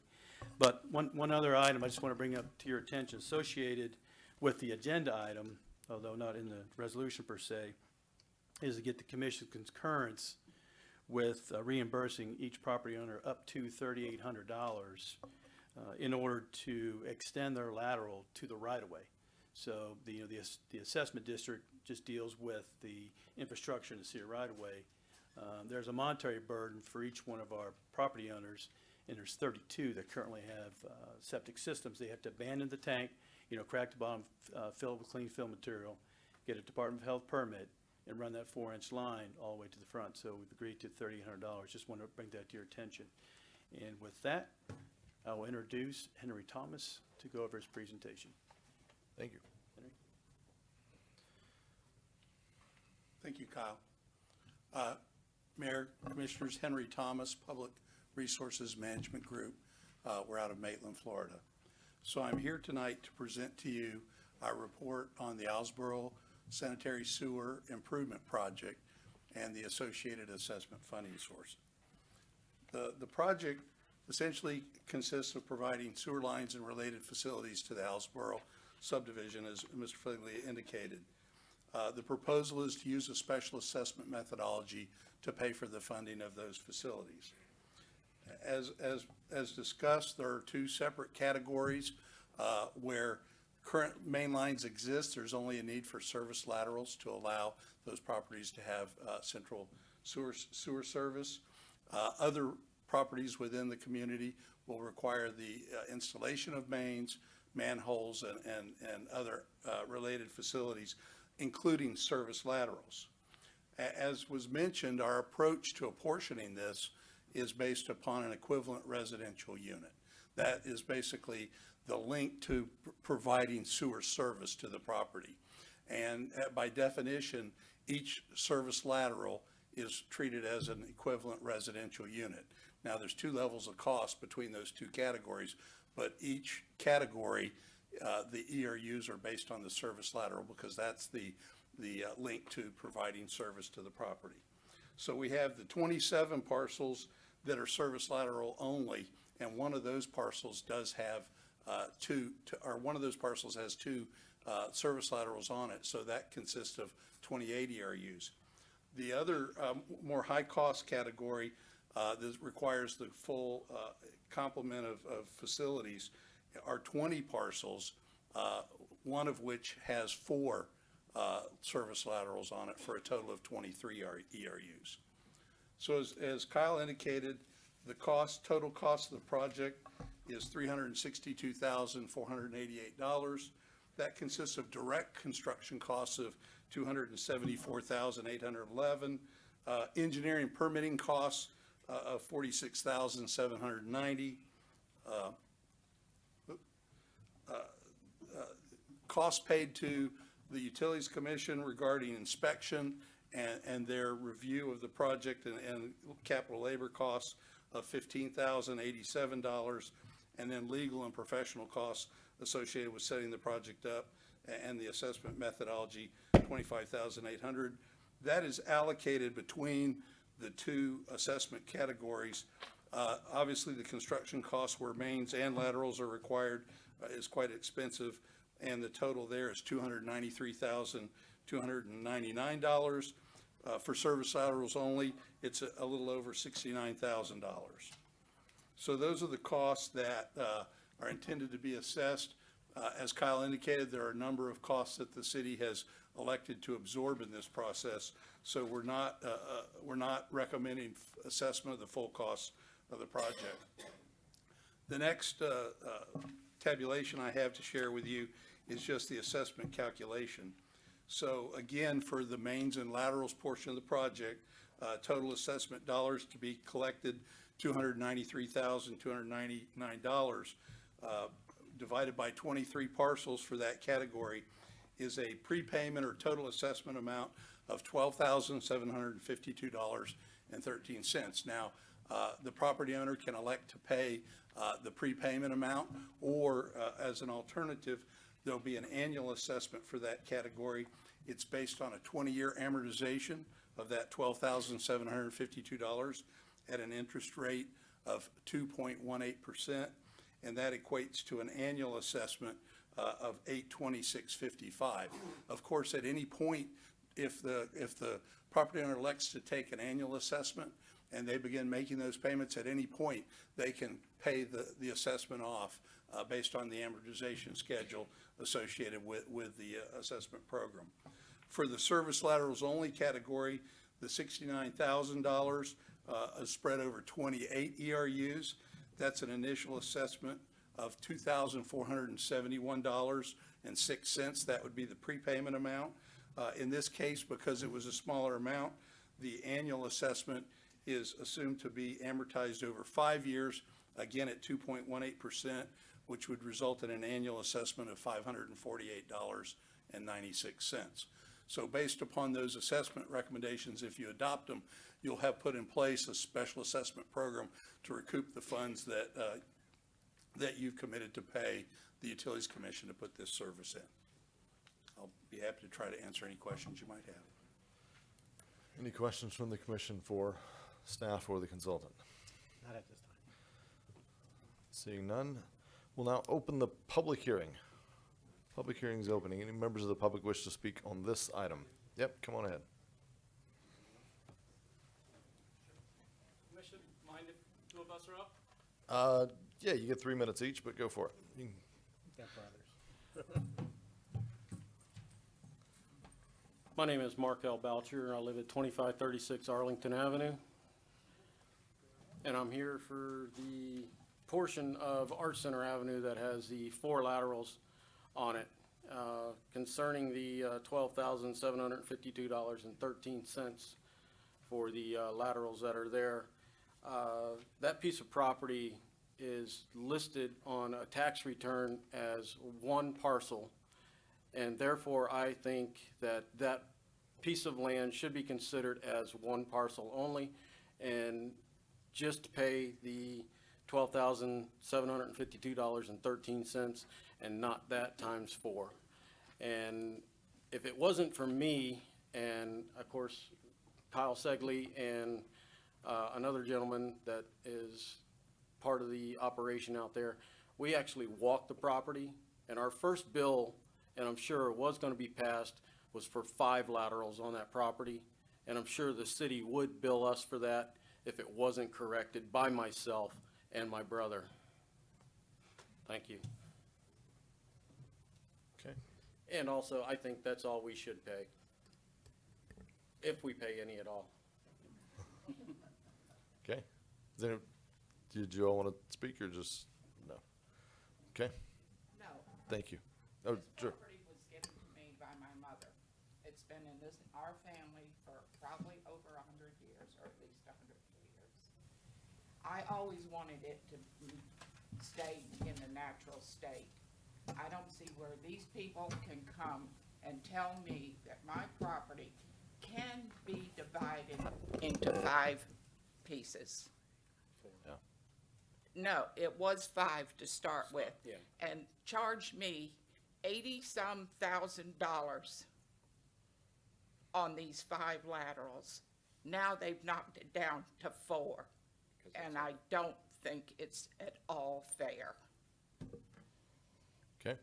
Can I just get your name for the record? Margaret Woodard, 2563 Auburn Avenue, New Smyrna Beach, Florida. Okay. We also have, or I have, other concerns about the water retention off of that street as well. There are all kinds of drains on the south side of Art Center Avenue, which are the big culvert drains and the inlets, and there are no inlets on the north side of that property. Okay. Down the entire road.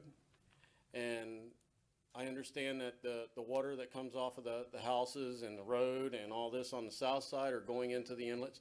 Where's the water going on the north side, off of the houses and off of the road, that's gonna flow off of that?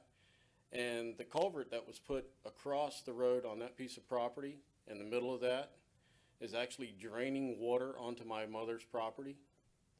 And I feel that the city right now is using my mother's property as their own personal retention pond, and wondering what the city is going to do about that, and any kind of compensation that you're going to give us for doing that. Okay. Thank you. So it's a public hearing. We'll hear from other members of the public, then the commission and staff will respond to comments. All right, Thank you. Thank you. Any other members of the public wish to speak on this item? Seeing no other, did you wish to Yes, speak? yes, Okay, sorry, go ahead. Joseph Boucher, 2534 Arlington Avenue. I just wanted to make the point that ever since the stormwater project initiated, I have been coming to all the meetings. And I do remember the initial meeting mentioned that there was going to be a lot of work done and that there was going to be no charge to anybody. This was all being funded by the state, by the county, whatever we got grants for from whomever. I do not remember, and I've spoken with a couple other people that also do not remember any sewer project taking place on Art Center.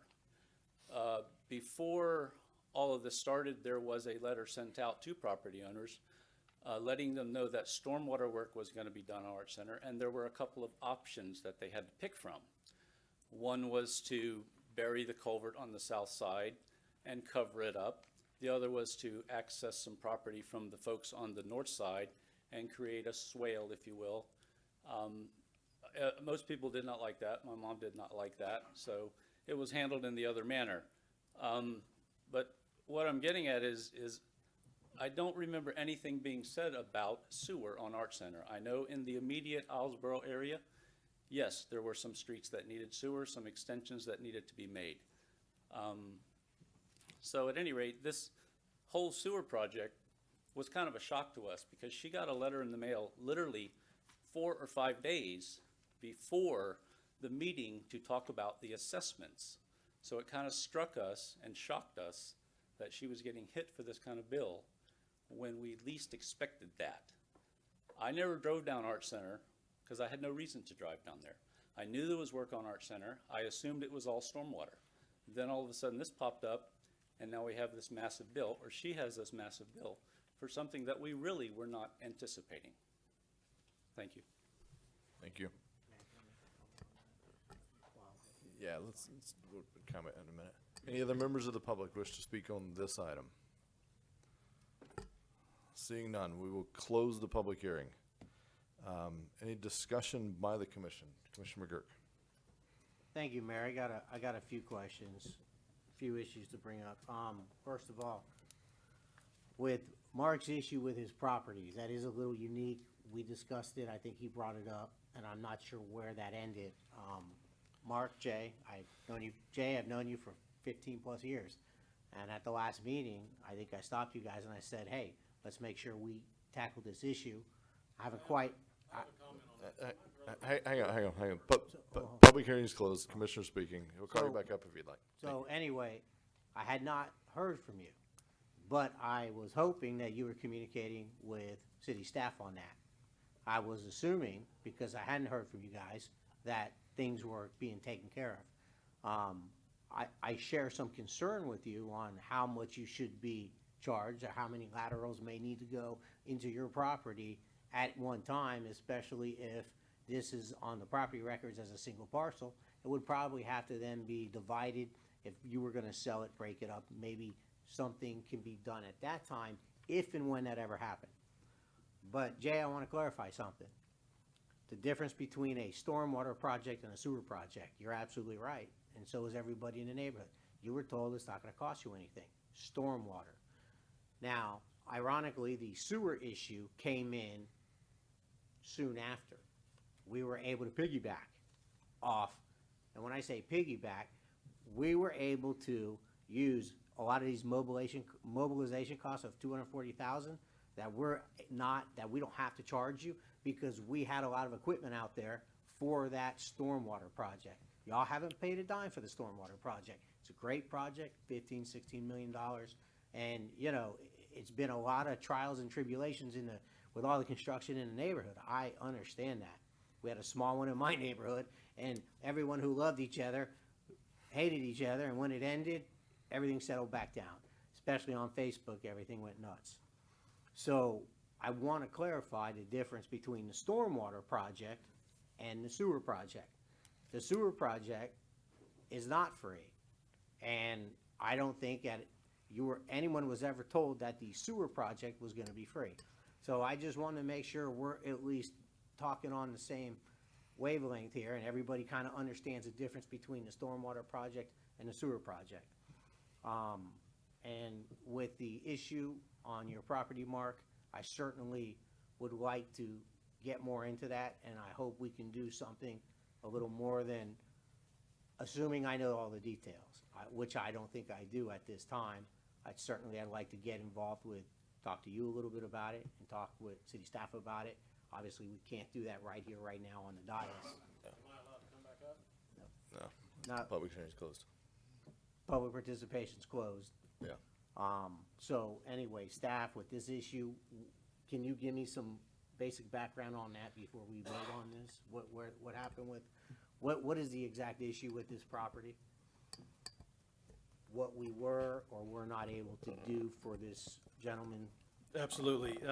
What we did is during the course of construction, we looked at all the properties and considering, one ERU, this particular parcel, although it's not subdivided, it could be subdivided. So we look at the zoning. Is this, there's about 3 different categories out there. Is this R3, R2? What type of zoning is this? And what is the probability of them subdividing that property? And we're not looking at maximizing, putting in, 10 units per acre, but what can adequately go there under the zoning classification. So when we did that, and this parcel is about 860 feet, 830 feet long. It's a long parcel, right? And most lots are in Islesboro to the south, are about 75 feet actually. But on Arts Center, they're about 100, 125, 150 feet. They're a little bit wider lots. So if you take 860 and you divided that by 4, that's over 200 feet. So we were a little conservative. We only tied in 4 different laterals. They could probably subdivide it into 6 or 7 lots, which then they would have to Y the laterals to connect. So we didn't maximize it, but we did give consideration to actually subdividing the parcel into individual buildable lots. Okay, so are there any structures on this piece of property?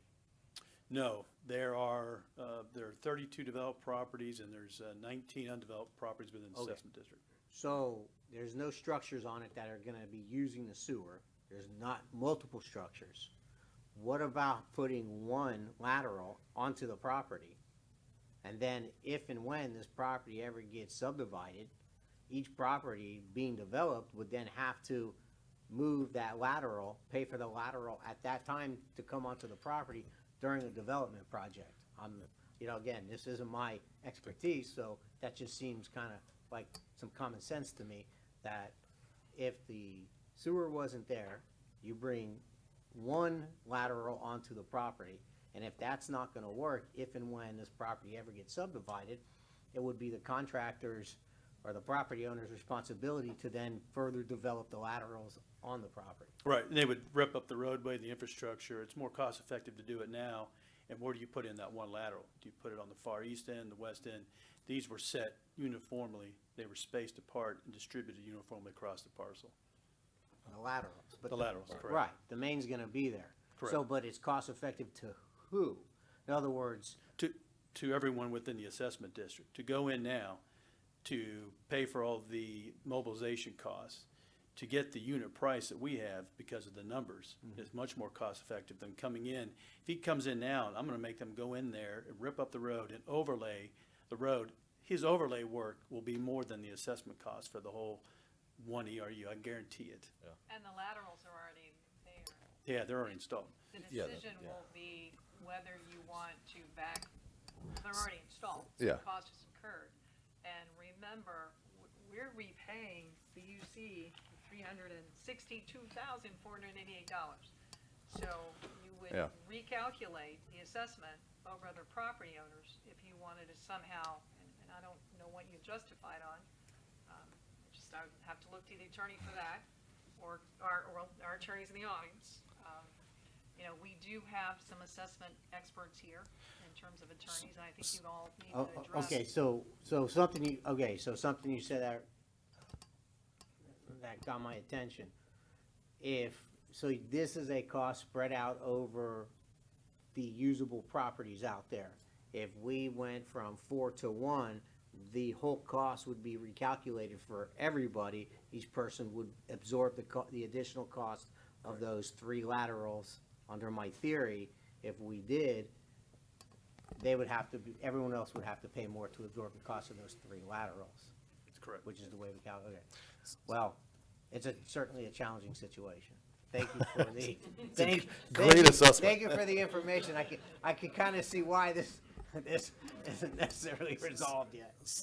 So a question that I had for staff real quick, and I was at the tail end of one of the meetings where, and city engineer and I had a chance to talk about this, and the unfortunate thing is this almost induces development on a site that the property owner just testified they don't want to develop. They want to leave undeveloped, and yet we've now created a tax liability that's going to require them to, produce some income off of that property. So I hope in the future, if that truly is the desire, if we'd been able to work with them to maybe rezone or put in conservation or something, I think there might have been some opportunities there, and I think in the future we'll look at that. A question that I had, just going way out of the box right here in the general public for just a minute. Could we somehow attach this as a pending assessment? So it still lingers with the property, but it's not due and payable to the city until there is some transference or development on the property. That way they're not creating a tax bill today, but if there ever is a need, that's what we were anticipating as future development, we assess it then. And yeah, the city's floating a little bit, but I think we could float it if the commission agrees. I would really look to, the assessment law is so. These are my assessment experts, all right? You got Let's an opinion on that? Have you ever seen that? Sure. For the record, Chris Traber with Neighbors Gable and Nickerson. We serve as special assessment counsel to the city for this matter. This is just going back to your earlier point, Commissioner. This is an issue that comes up with almost every assessment area in Florida. There's always going to be looking at the parcels and the development over the term of the assessment. So it's really not just looking at the next year or two, it's looking over the next 20 years, what's going to happen with that property. And the case laws come down pretty clear. You don't look at the current use, you look at the potential use.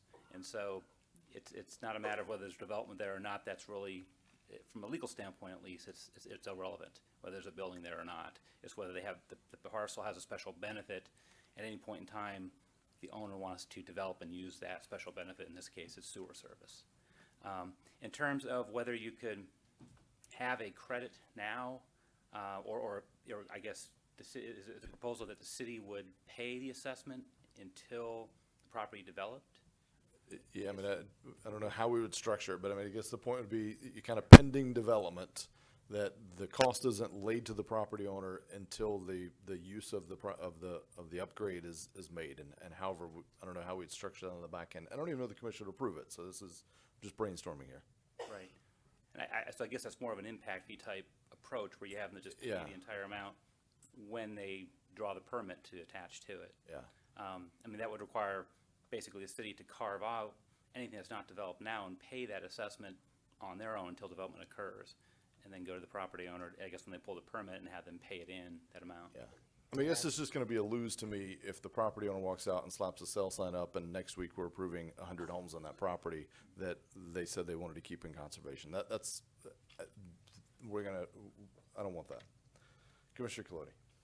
Well, basically, we have kind of addressed that issue by having a 5-year payout for the people who are only doing laterals, and a 20-year payout for those who have to pay for the mains. If they all had an equal term to it, these people would really have financial difficulties. So we are stretching their difficulties out for 20 years, but they have less effect every year. So we've kind of done that. And I think the city has been very generous in allowing people to get credit for connections. So I don't really have any problem with the assessments. If I was doing this and setting this up originally, I would view this as a community-wide project. We all got storm drains. We all got sewers. Some of us were a little unfortunate that we didn't have a sewer main. Yet, everybody's going to be sewered. I would, in future projects, assess everybody by one unit, whether they had a main or not, because it's an area-wide benefit. Yeah.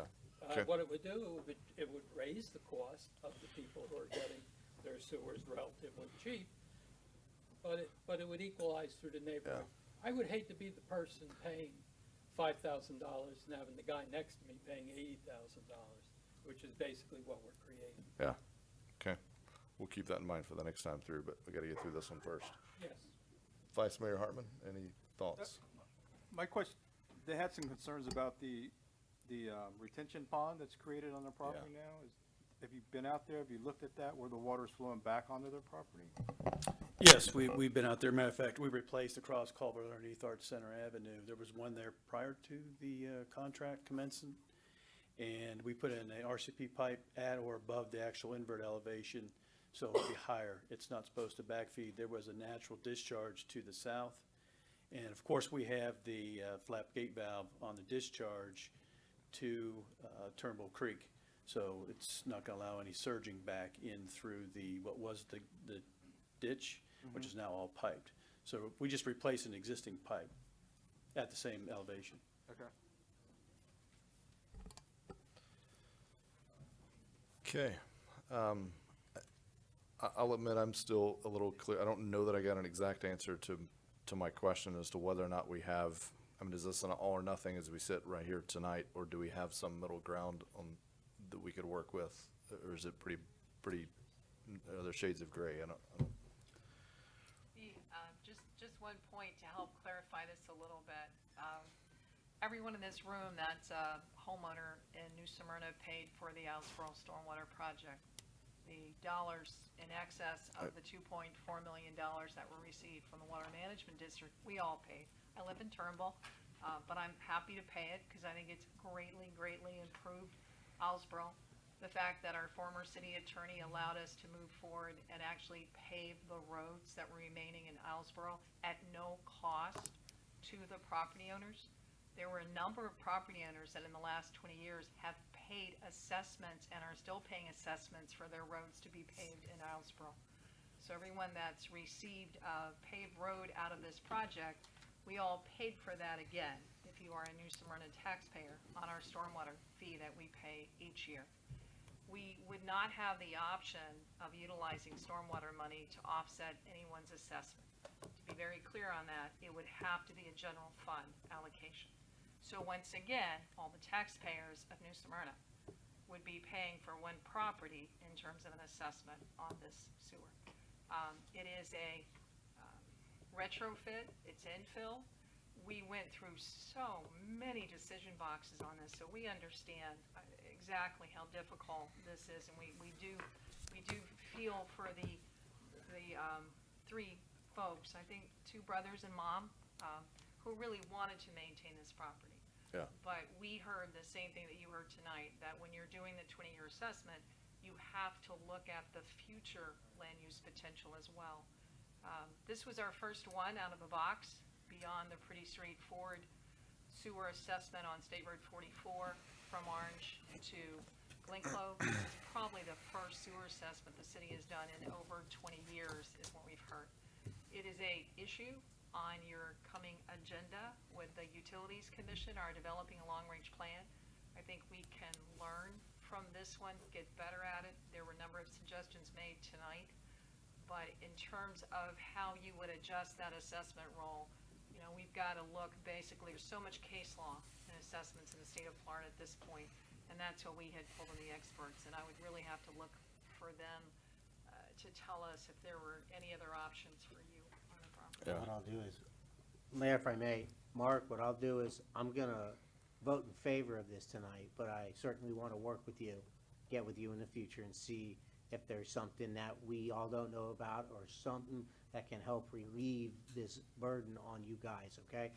So certainly, either leave your contact information with the city clerk or email me so I can get in touch with you. Thank you. Mr. Mayor, if I may make a quick comment. Sure. We realize, all of us, that there are about 90,000 septic tanks still in the county, and we're trying, my hope is to get rid of the ones that are near our significant water bodies, but I do know it will be a major burden to many residents. I appreciate them participating in this, but just my simple thoughts and listening to the testimony of the family, it almost seems like an undue burden. Currently, they don't plan on platting 4 homes. There's no homes on it. There's got to be something we can do to spread out this cost, to absorb the cost. I don't know what to do, but it just doesn't seem fair with nothing on the property that we assess them $80,000 for 4 plots which may not arrive. Yeah. So Yeah, this is a tough one for sure, and for all the other, you know, for all the developed parcels and even the ones that are kind of imminent development, you know, I think the city manager's point is well made. It's one that I brought up at the last meeting. I think we all agree. I mean, property values went up in that area. I mean, it's no denying that the great impact this project made, subsidized to a large part by every other citizen that's happy to do so. And I know you can't put property values on the table, but, you know, it certainly has made an impact. But this particular one, and again, this is, you know, I've talked several times, this one is troubling because of the nature of the long-term desire. It's been in the family for 100 years. Keeping the family as virgin property is the desire, and I respect that. I have property around me that I want to keep in the family, and so I get it. It's a tough one. But Question for the mayor or staff. If we vote yes on this assessment, can we separate out this property owner's considerations?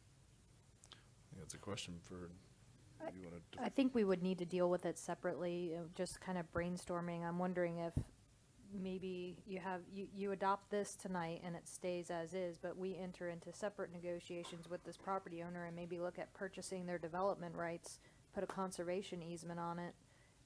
I don't know, just Yeah. kind of brainstorming. That's Chris, where I do was you have kinda any going, yeah. thoughts on that? Yeah, for the record, Chris Traber. I mean, that's certainly something you could do. I mean, it's only February right now, so it's not going to go on the tax roll until September.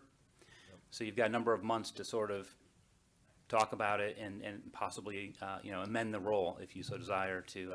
The only issue is if you take that parcel off, you know, assessment's like a balloon. You're going to squeeze it to the other parcels. You just got to keep that in mind that if there's, you know, a dollar amount there that the city would have to come out of that from the general fund in order to keep the balance with the other parcels and not squeeze. Okay. All right. We've had quite a bit of discussion on this. Do I have a motion? Yes. On item 2-19?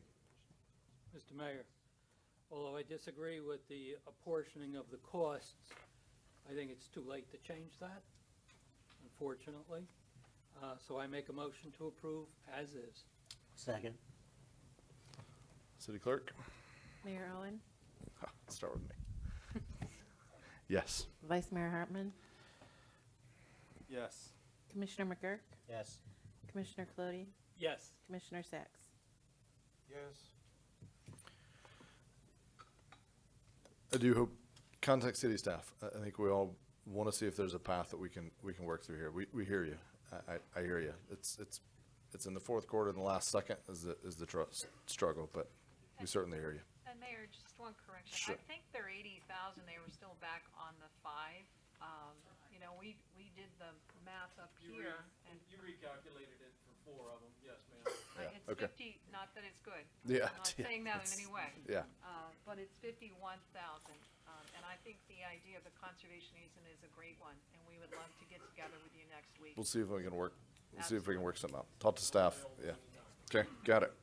All right, ordinance, so item D, remember this was item 6B that we've moved to,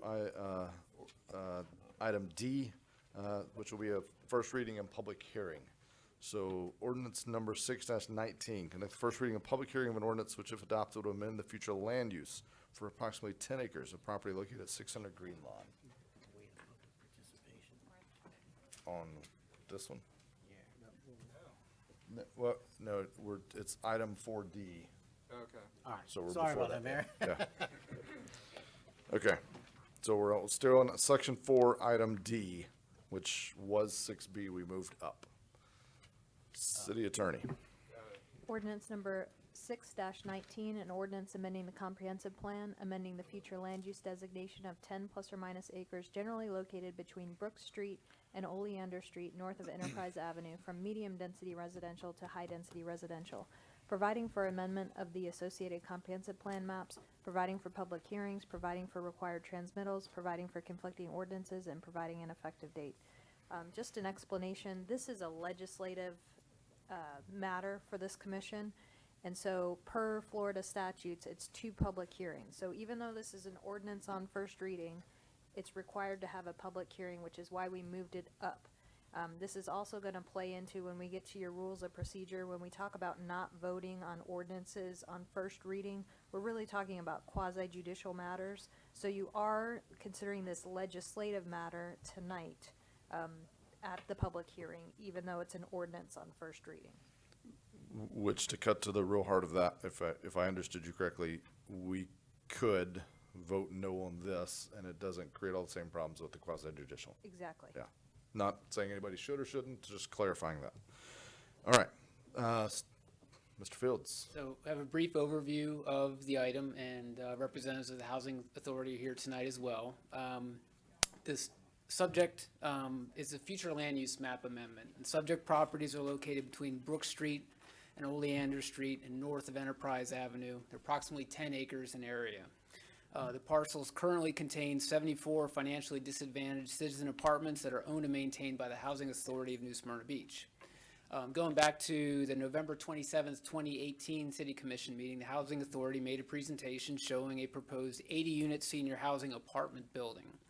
The Commission approved supporting that project for low-income housing tax credits for this proposed project. So currently, the properties have a future land use of medium-density residential. In order to have that 80-unit senior housing project, the property must have the future land use map amendment to make it high-density residential, which would allow up to 18 units per acre. So if this request is approved, approximately 16 existing apartment units out of the 74 would have to be demolished to make room for the new apartment building. So there would be remaining 58 apartments plus the addition of 80 new apartments for a total of 138 units, which represents a density of 14 units per acre.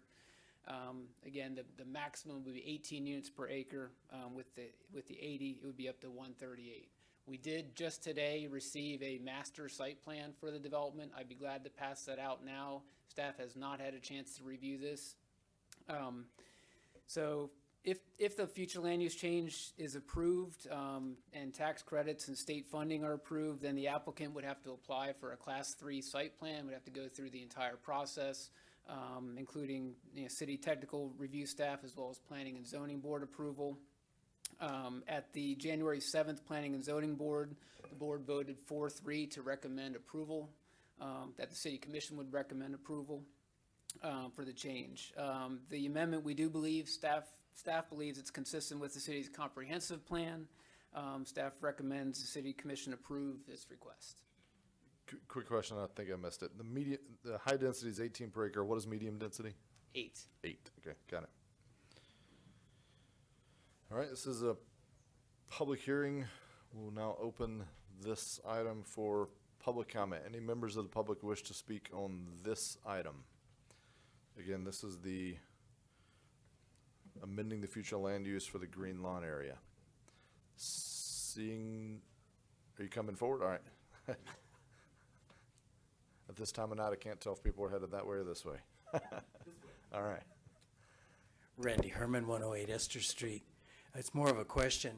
If it is approved to go to the higher density level, my concern is, being an old social worker and working in a lot of public housing projects all over the country and in other countries as well, does it open the door down the track to develop an overly dense project that in fact right now meets current need, and we have a backlist of people that do need housing, but I'm just concerned long-term by changing this, does it open the door for what the bad projects that I've seen evolve? Thank you.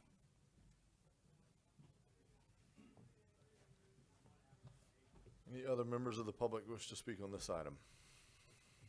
Seeing none. Discussion by the commission. Vice Mayor. As many of you know, this is a much-needed improvement for our senior housing shortage. It will not only add additional units, but will also provide a much-needed infrastructure improvements. They currently have clay sewer pipes. So we're going to upgrade all of those, reduce some of the leaching into the ground, and make quality improvements to the way of life for the people on Green Lawn. We already have a high-density designation to the property just north of that, so I don't see where this is going to impact it as much as some might fear. So I would urge that you all approve it. Okay. Any other comments? Commissioner Colodi. I voted for the use of CRA funds to kind of seed money for this project. I think it's a good project. I think it's needed. However, it was presented to me that the existing zoning was okay with this project and it would not be changed. I don't think it's appropriate to raise the density on there. I also, at that time, many months ago, asked for a conceptual plan. I don't have one. I don't want to review it now because that would be insufficient time to do it properly. I do not support raising the zoning, raising the density in an area that we would like to improve upon. Just for clarification, the zoning is not changing. The zoning would remain R4 multifamily residential. However, to get the density, the future land use that's underlying the property would need to be changed. That's what's before us tonight. I understand that. Good clarification. Comment and a concern. Go ahead. Thanks, Chris. I don't want to see regentrification here. I would hope that the people who live there now may be afforded the opportunity to come back. This is a big deal for me. And just quickly, so, and then there's the rest of the neighborhood, which is kind of residential. I do understand there is a denser project there. So could we see a lesser unit project that could do the same thing, provide some quality for low-income and no-income families, do the same thing, but not change the fiber and character of the neighborhood and kick out people who generally are affording to live there now. So those are concerns, and I think we don't have enough time to discuss those now, so that's a concern. Commissioner McGirt? Thank you, Mayor. You know, I sat down with the city manager during my briefing, and I went over these calculations to make sure that I understood them properly, and I did, unfortunately. I was very surprised that in this time of development and growth in this community, where we're fighting like cats and dogs over 1 to 3 units per acre, we're asking to go from a medium density of 80 units to a high density that can produce 180 units. And I'm trying to reconcile how we do that. And it's consistent with the area now. I don't mind developing at the medium density of 10 units per acre, what the existing allowable density is. But I do have a concern about increasing that density to high density to allowing 18 per unit. I would be willing to not vote on this thing and take another look at it and talk more about it to see what exactly we're getting and why we're needing to go to such a high density if people feel comfortable with it. But otherwise, I'm not so sure I can support this tonight. Okay. Sorry, go ahead, Karen. Just one clarification tonight. So on a large-scale comprehensive plan amendment, there's a transmittal hearing and an adoption hearing. So this is the transmittal hearing. So your action tonight is essentially you send it off to the other agencies for review.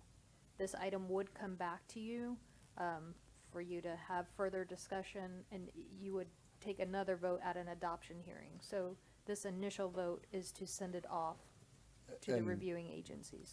Can we attach concerns, if you will, to that, and it come back in a different form, or will it come back just like this, even if there was room for movement? So a lot of times the comments come from those outside agencies, but your comments could travel with this. And so sometimes when you get them back, it has a ORC report, objections, report, what's the R? Recommendations and comments, Yeah. and it comes back in a modified form. Or you get it in a modified form, so that Okay. is a possibility. So it's kind of a halfway point to what you were suggesting. If this is gonna come back to, if we adopt this tonight, This is transmittal, so you're right, sending. and we're gonna come back to adopt this, I'm comfortable with sending it forward tonight. And then that'll give me time and anyone time to further discuss this issue before we actually look at adopting it. Thank you, Yeah. City Attorney. Yeah, thank you. Because I have similar concerns. I mean, I think the fellow commissioner said it well. but also Vice Mayor Hartman. You know, what's there right now is not a great product. You know, I mean, the pictures are here. I've driven through that area many times. You know, what's there is not a great product. So I don't believe doing nothing is an option. But I don't know that this is a great option either in light of what we're trying to do everywhere else in the city. You know, different studies about what, you know, high density does in an area. So I echo the concerns. I hope that folks are hearing that as we kind of proceed through this process. I know that there's economics in play, but I think we've got to take a look at that. So with that, do I have a motion? Motion to approve. Second. City Clerk? Commissioner McGurk? Yes. Commissioner Clody? No. Commissioner Sacks?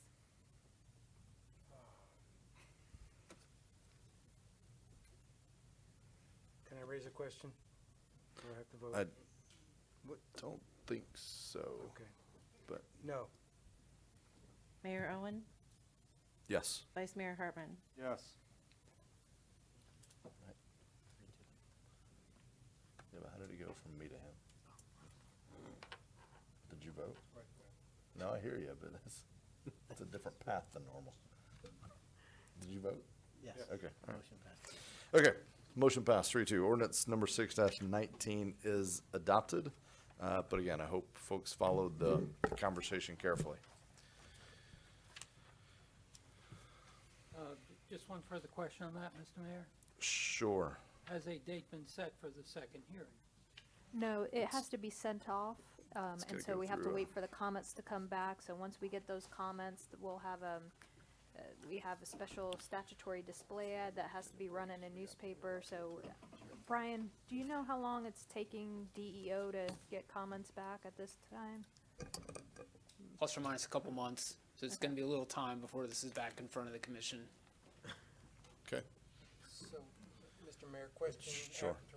Since we have voted, the question remains, as this goes forward in the process, can it come back to us to be reduced?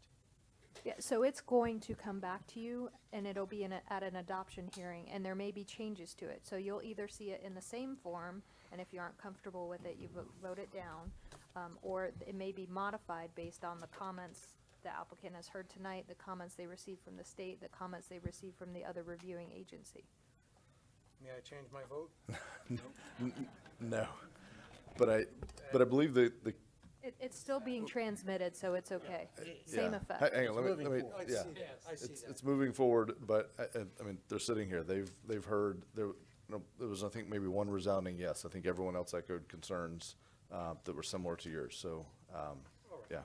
But I think technically is on the non-prevailing side of it, I don't believe you can call for a reconsideration. All right. Thank you, Brian, and those. Next item up is public participation.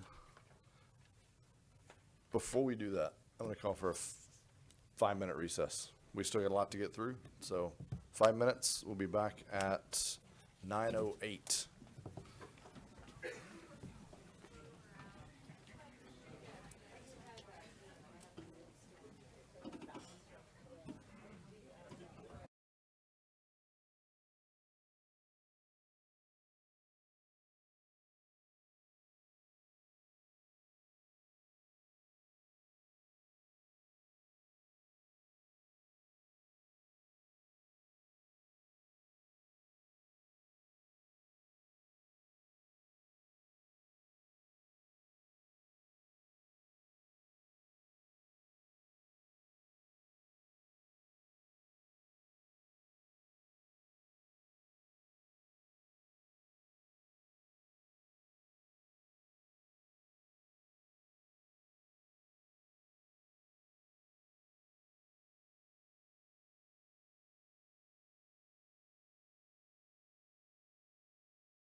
Oh, chocolate. Who did that to me? Mike had to go back to hair and makeup, I guess.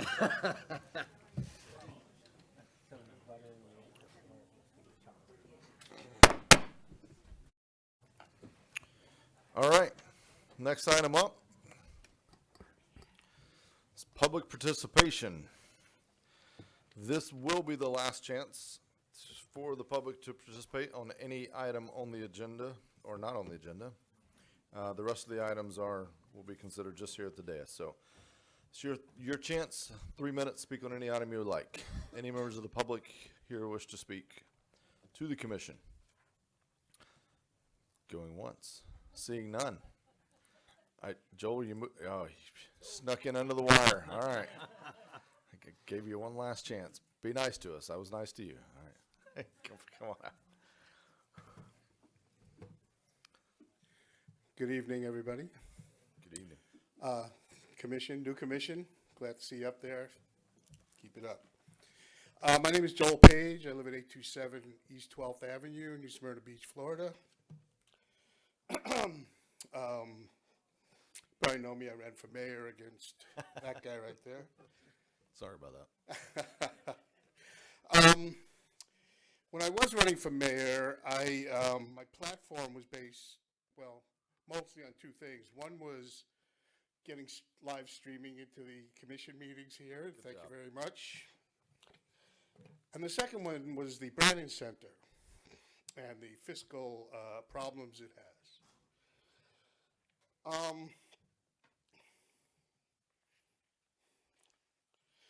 So this last week, I got together with about 15 other people. We walked through the Brandon Center and stayed there for about an hour. And we decided that we wanted to take on a task as kind of a citizens task force to work with the what we considered a failed business model of the Brandon Center, as several citizens who are accountants in this town have done studies on the Brandon Center and found that that citizens are paying between $500,000 and $600,000 a year to keep it opened. So what we were proposing is to have our task force, and it composes of all tax-paying citizens in New Smyrna, including one fellow who was the operations director up at the Ocean Center, along with many business people in town here, and to come up with a report of a new business model that we can use on the Brandon Center. So what I'm here to do tonight is ask the commission if they would grant a fee waiver for us to meet at the Brandon Center probably 4 or 5 times in the next 2 or 3 months, to be there so we can go through it and figure out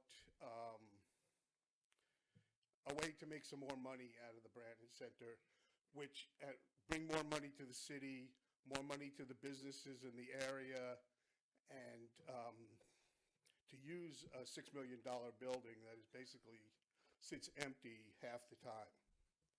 So the meetings are they last about an hour, and it would be on nights when the Brandon Center isn't already used.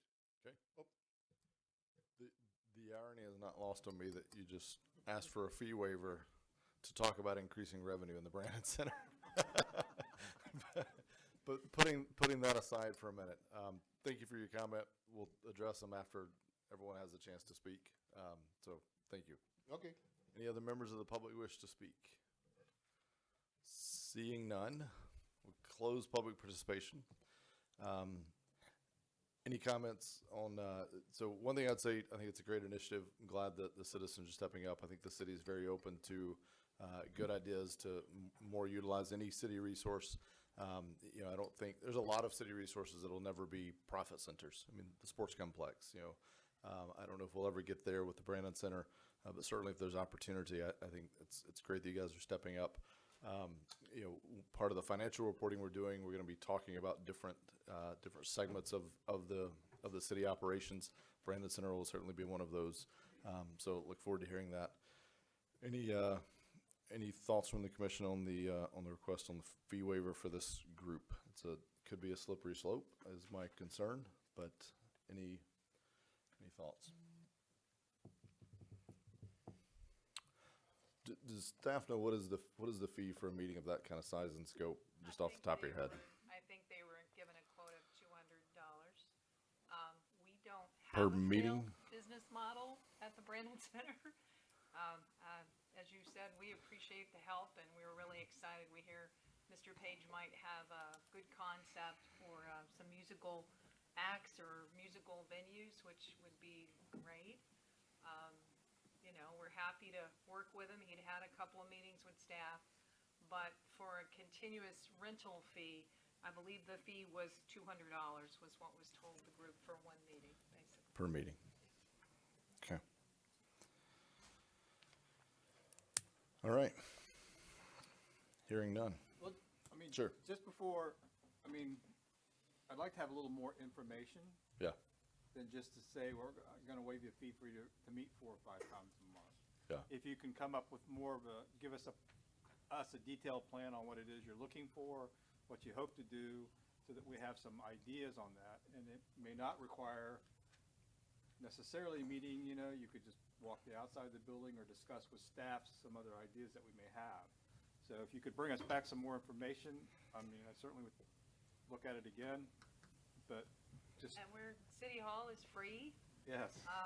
We will happily put you in Coronado Civic Center or Bay James Center or Women's Club Center. They're all considerably less than the Brandon Center. I pretty much in the Brandon Center, if you walk through the Brandon Center, you walk through the Brandon Center. But if you know, anywhere, if you want to meet here, if you need us there at the meetings, we're happy to do that. We have a full-time manager at the Brandon Center. Shauna Green's been there a year.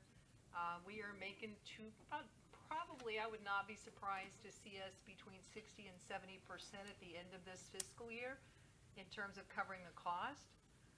Give you that in relationship, our sports complex, we covered 10% of the cost of $1 million budget there, as opposed to the $300,000 budget at the Brandon Center. All right. I really don't want to delve into Brandon Center's a whole separate topic, but I do like the Vice Mayor's suggestion, a fully fleshed out idea. I think there's a lot of other places to meet. My concern personally is the slippery slope. Like if I do it for you, you know, where do we draw that line? I think you have to protect the structure. I did ask staff about, you know, the tiered structure. We do have reduced rates for governmental agencies, things like that. So the fee structure is in place. I think I think what you've heard is we protect that for now. But if you want to come back with a fully fleshed out proposal, perhaps we can look at that more. So, but I like the initiative. I like the direction. All right, public participation was closed, so we're on item 6A, ordinance's first reading, 8-19, first reading, which if adopted, would amend the general fund and the parking fund. City attorney will read the ordinance by title only. Ordinance number 8-19, an ordinance amending budget ordinance number 5218, 5418, 5718, and 0119, current expenses and capital outlay required for 2018-2019, providing for reversion of unencumbered funds, providing for public hearing, providing for conflicting ordinances, providing for severability, and providing an effective date. Do I have a motion on ordinance 8-19? So moved. Hang on, got a motion. Do I have a second? For discussion. For discussion. Commissioner Colodi. Are the funds going to be used in that parking area? The resolution that was set up that established the parking fee has a number of uses. I owe you a copy of that. I'll get you a copy of that. One of those is for park improvements, which this would be. Okay, Yeah. thank you. And Good just another clarification. question, Mr. Sure. Mayor. Didn't we not set aside the funds for 27th Avenue Park already? This is the remainder of the funds that are needed towards the award of the contract at last meeting. So this finishes out what we agreed to on the contract. Okay. So to clarify, and Mike, I had Commissioner Colodi had that same question, and so what I heard was the ordinance created the parking fund, this is an allowable use in that ordinance, so, yeah. All right, I have a motion and a second. Any further discussion? If not, City Clerk. Vice Mayor Hartman, Yes. Commissioner McGurk, Yes. Commissioner Clody, Yes. Commissioner Sacks. Yes. Mayor Owen. Yes. Ordinance number 8-19 is approved on first reading. Second reading and public hearing will be held at the regular city commission meeting scheduled for February 26th, 2019. 7-19, land development regulation adoption, application number ZT-718. This is regarding amending the land development regulation for special exception use of daycare. City attorney will read the ordinance by title only. Ordinance number 7-19, an ordinance amending the land development regulations, amending Article 5, Section 50402, B5 Planned Shopping Center District, amending the child daycare special exception use, providing for codification, providing for public hearing, providing for conflicting ordinances, and providing an effective date. Okay. And do you have a report or just you're there for questions? Very brief. All right. It's a simple item. It's just in the B5 district, it currently lists daycare as a special exception only when it's within a context of a church. This cleans that up, eliminates the church. That we think that's just dated language that really doesn't apply anymore. So it still would be a special exception to have a daycare, just would not need to be within a church. Okay. Is there a motion on ordinance Move to approve. I'll second that. in discussion? Seeing none, City Clerk? Commissioner Clody, Yes. Commissioner Sacks. Yes. Mayor Owen, Yes. Vice Mayor Hartman, Yes. Commissioner McGurk. Yes. Thank you. Item 7, the consent agenda. Before we go there, City Attorney has a comment on one item. Item 7E, approval of amendments to Ashbrook, Wasteboro, and Tetra Tech agreements. This relates to FEMA reimbursement. FEMA's ready to reimburse us for services that were, the money we spent on services for hurricane cleanup after Hurricane Irma. While FEMA's ready to do that, the Florida Division of Emergency Management wants us to incorporate some of the Code of Federal Regulation provisions into our contracts. So they asked for these retroactive contracts. Tetra Tech and Ashbrook signed them as we had drafted them. WastePro had some issues. I sent you all some revised contract language. It doesn't change what we're doing. It's just language that makes WastePro feel better. So I wanted to make sure that everyone knew that the WastePro contract is a little different than Tetra Tech's and Ashbrook's, but not in a way that impacts what we're doing. Okay. So on the consent agenda, thank you for that clarification. On the consent agenda, 17 items. Can we do it, folks? Does anybody wish to pull anything from the consent agenda? No. Okay, hang on. We'll start at this end. What'd you have? B and D. B and D, and that's Vice Mayor. All right. Commissioner McGurk, what are you pulling? I'm good. He's Thank good. Commissioner Sacks, what are you pulling? Thank you, Mr. Mayor. For discussion, H and N. H and N, okay. Commissioner Clody, I saw your hand. Wave it around. L and P. All different ones. Good job. L and P. Three. I mean, at what point do we just abandon the consent agenda? That's over 12 items we don't have to talk about. That's right. Okay. So do I have a motion to approve the consent agenda excluding items, and let's just clarify, excluding items B, D, H, L, and N, and P? Did I miss anyone's item? If not, do I have a motion? So moved. Second. City Clerk? Mayor Owen, Yes. Vice Mayor Hartman, Yes. Commissioner McGurk, Yes. Commissioner Clody, Yes. Commissioner Sacks. Yes. All right, we're gonna work our way left to right. Commissioner left to right. Commissioner Hartman.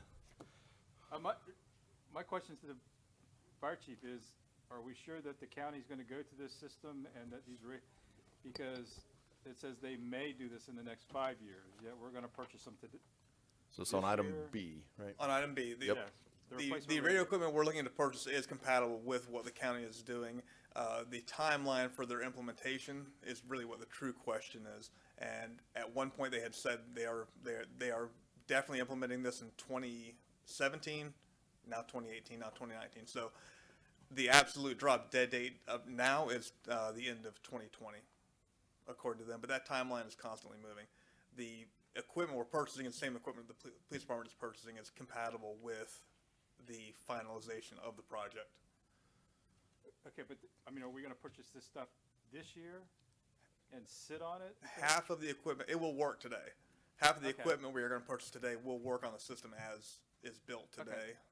But the interoperability throughout the state is what we're really going for, throughout the country really is what we're going for, and that's what this system will allow us to do with the P25 upgrade. Do we, never mind. Hey, go ahead. Do we know why the county's waited so long since Oh. everybody else in the state is already here? The construction of the system is really what the holdup is from Trent Skill and his team. He's been working to scale the system up to what they're wanting to do long term. All right, that's item B. Item D. Also, hang on, do we want to, all in favor, I can't do that, can I? Motion to approve B. Second. City Clerk. Mayor Owen, Yes. Vice Mayor Hartman, Yes. Commissioner McGurk, Yes. Commissioner Clody, Yes. Commissioner Sacks. Yes. All right, item D, Vice Mayor. Item D, I think it's a typo where it says it's a 2018 Ford F-250, yet if you read through the document itself, it actually is a 2019 F-250, so I just wanted to make sure that we're not purchasing last year's equipment, we're purchasing 2019 vehicles. Is that correct? The price list is 2019, as is their executed contracts. Yeah, so on the agenda, it's just a typo.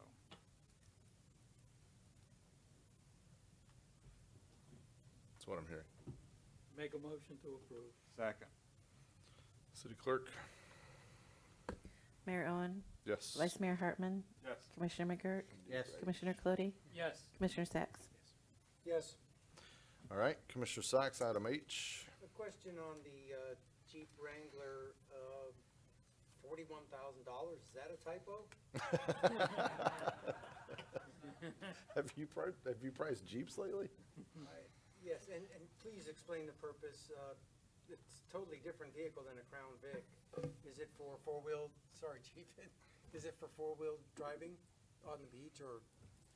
No, sir. This is a purchase to replace a vehicle, a 2008 Crown Vic that the Youth Services Officer has been driving. To date, we have almost $60,000 in that vehicle between purchase and maintenance. You mentioned Crown Vics. Those are no longer available. Both Ford and Chevrolet have gotten out of the sedan business. So we are waiting on SUVs, which is the public safety market is going to exclusively SUVs. As we stand right now, the Ford, which is our predominant provider for police vehicles, can't deliver SUVs until late summer, maybe early fall, and this vehicle needs to be replaced now. So what we did with this vehicle here is the cost of a fully outfitted SUV, Ford SUV is $39,500. So this one was slightly more than that, but it's a vehicle that can be delivered right now. Otherwise, we're going to dump another $2,000 or $3,000 into this vehicle we currently have, and then have to buy the other one in a year anyway. Thanks, Chief. Yes, sir. A motion on item H, or more? I'll make that motion to approve it. Did you have any more questions on item H, though, No. first? Okay, all right. Thanks. I have a motion. Do I have a second? Second. City Clerk? Mayor Owen, Yes. Vice Mayor Hartman, Yes. Commissioner McGurk, Yes. Commissioner Clody, Yes. Commissioner Sacks. Yes. All right, I think we're to your item next, Commissioner Colodi, item L. Okay, item L and P, it's the same question. They are regarding events on Flagler. They do cause difficulties for the local residents who want to go from one side of Flagler to the other. I understand they can cross a peninsula. I understand that they can cross down the Atlantic. However, I would like to see the ability to let them cross at Pine. And I understand that would cost additional monies to the people running the event because they would have to be staffed by a police officer. So at this point, I'm going to vote to approve these things, but I would like us to look into when we have these large-scale events so that vendors are forewarned that there will be additional costs with that, possibly. Okay. And I would make a motion to approve. Second. Just one discussion point on that real quick before you sit Yes. down. The question I had in reading through these, and I just failed to ask beforehand, sorry. I noticed some of the special event applications were, it was like 148 or 38 or something, and then some were 500.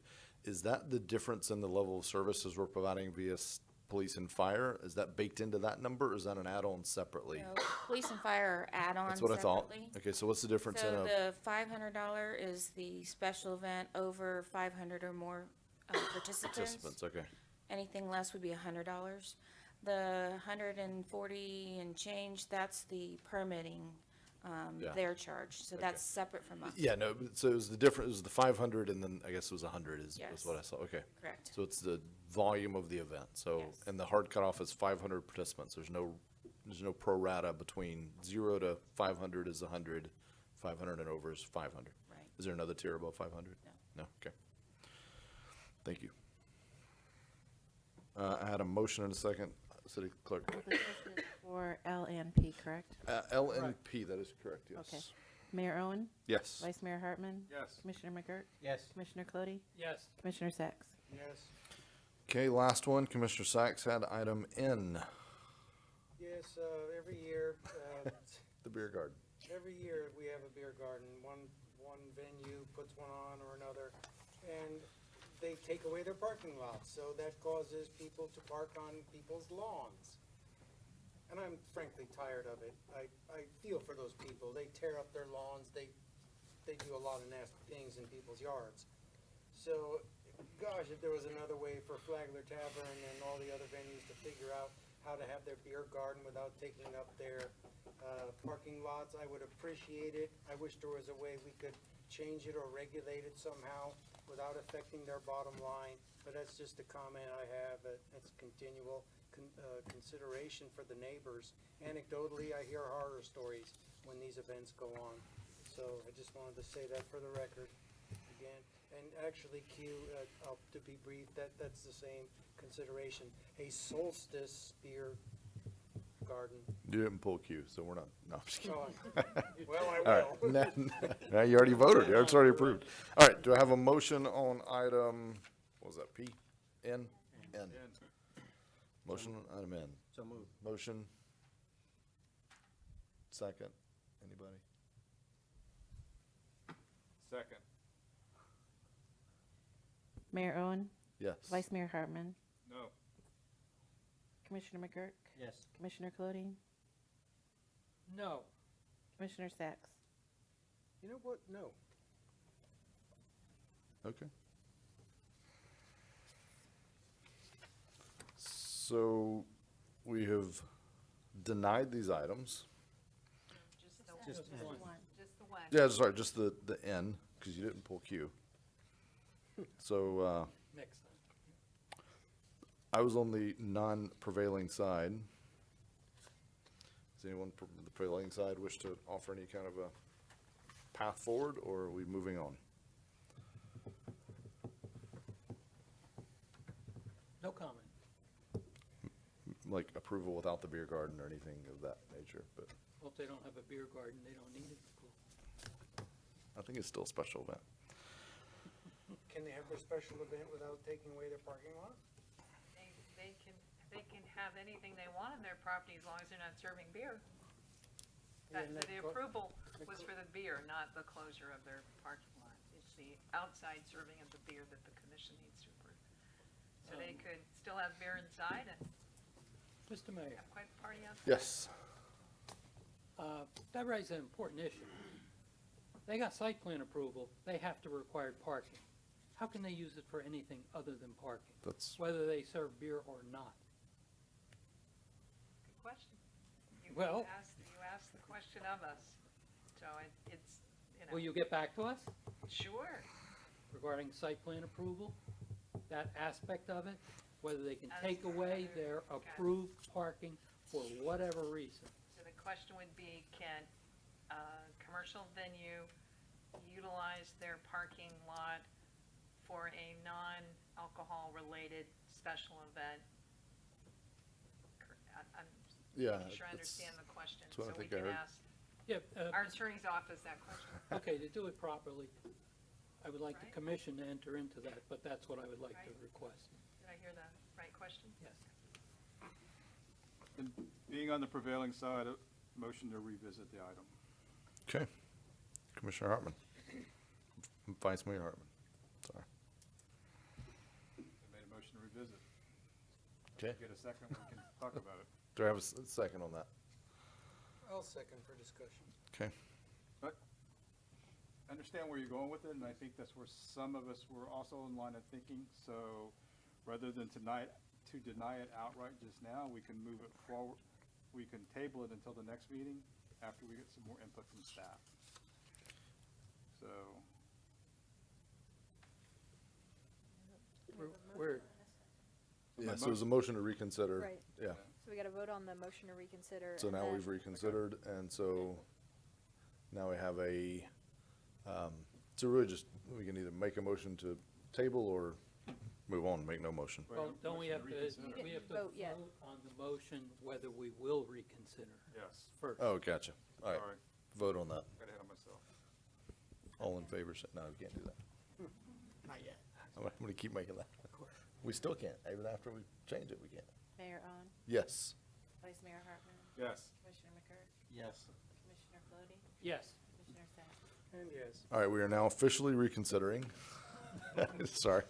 All right, so I'd make a motion to table this until next meeting so that we can get a report back from staff on how they are allowed to close their parking lot when it's part of the LDR, to have a parking lot.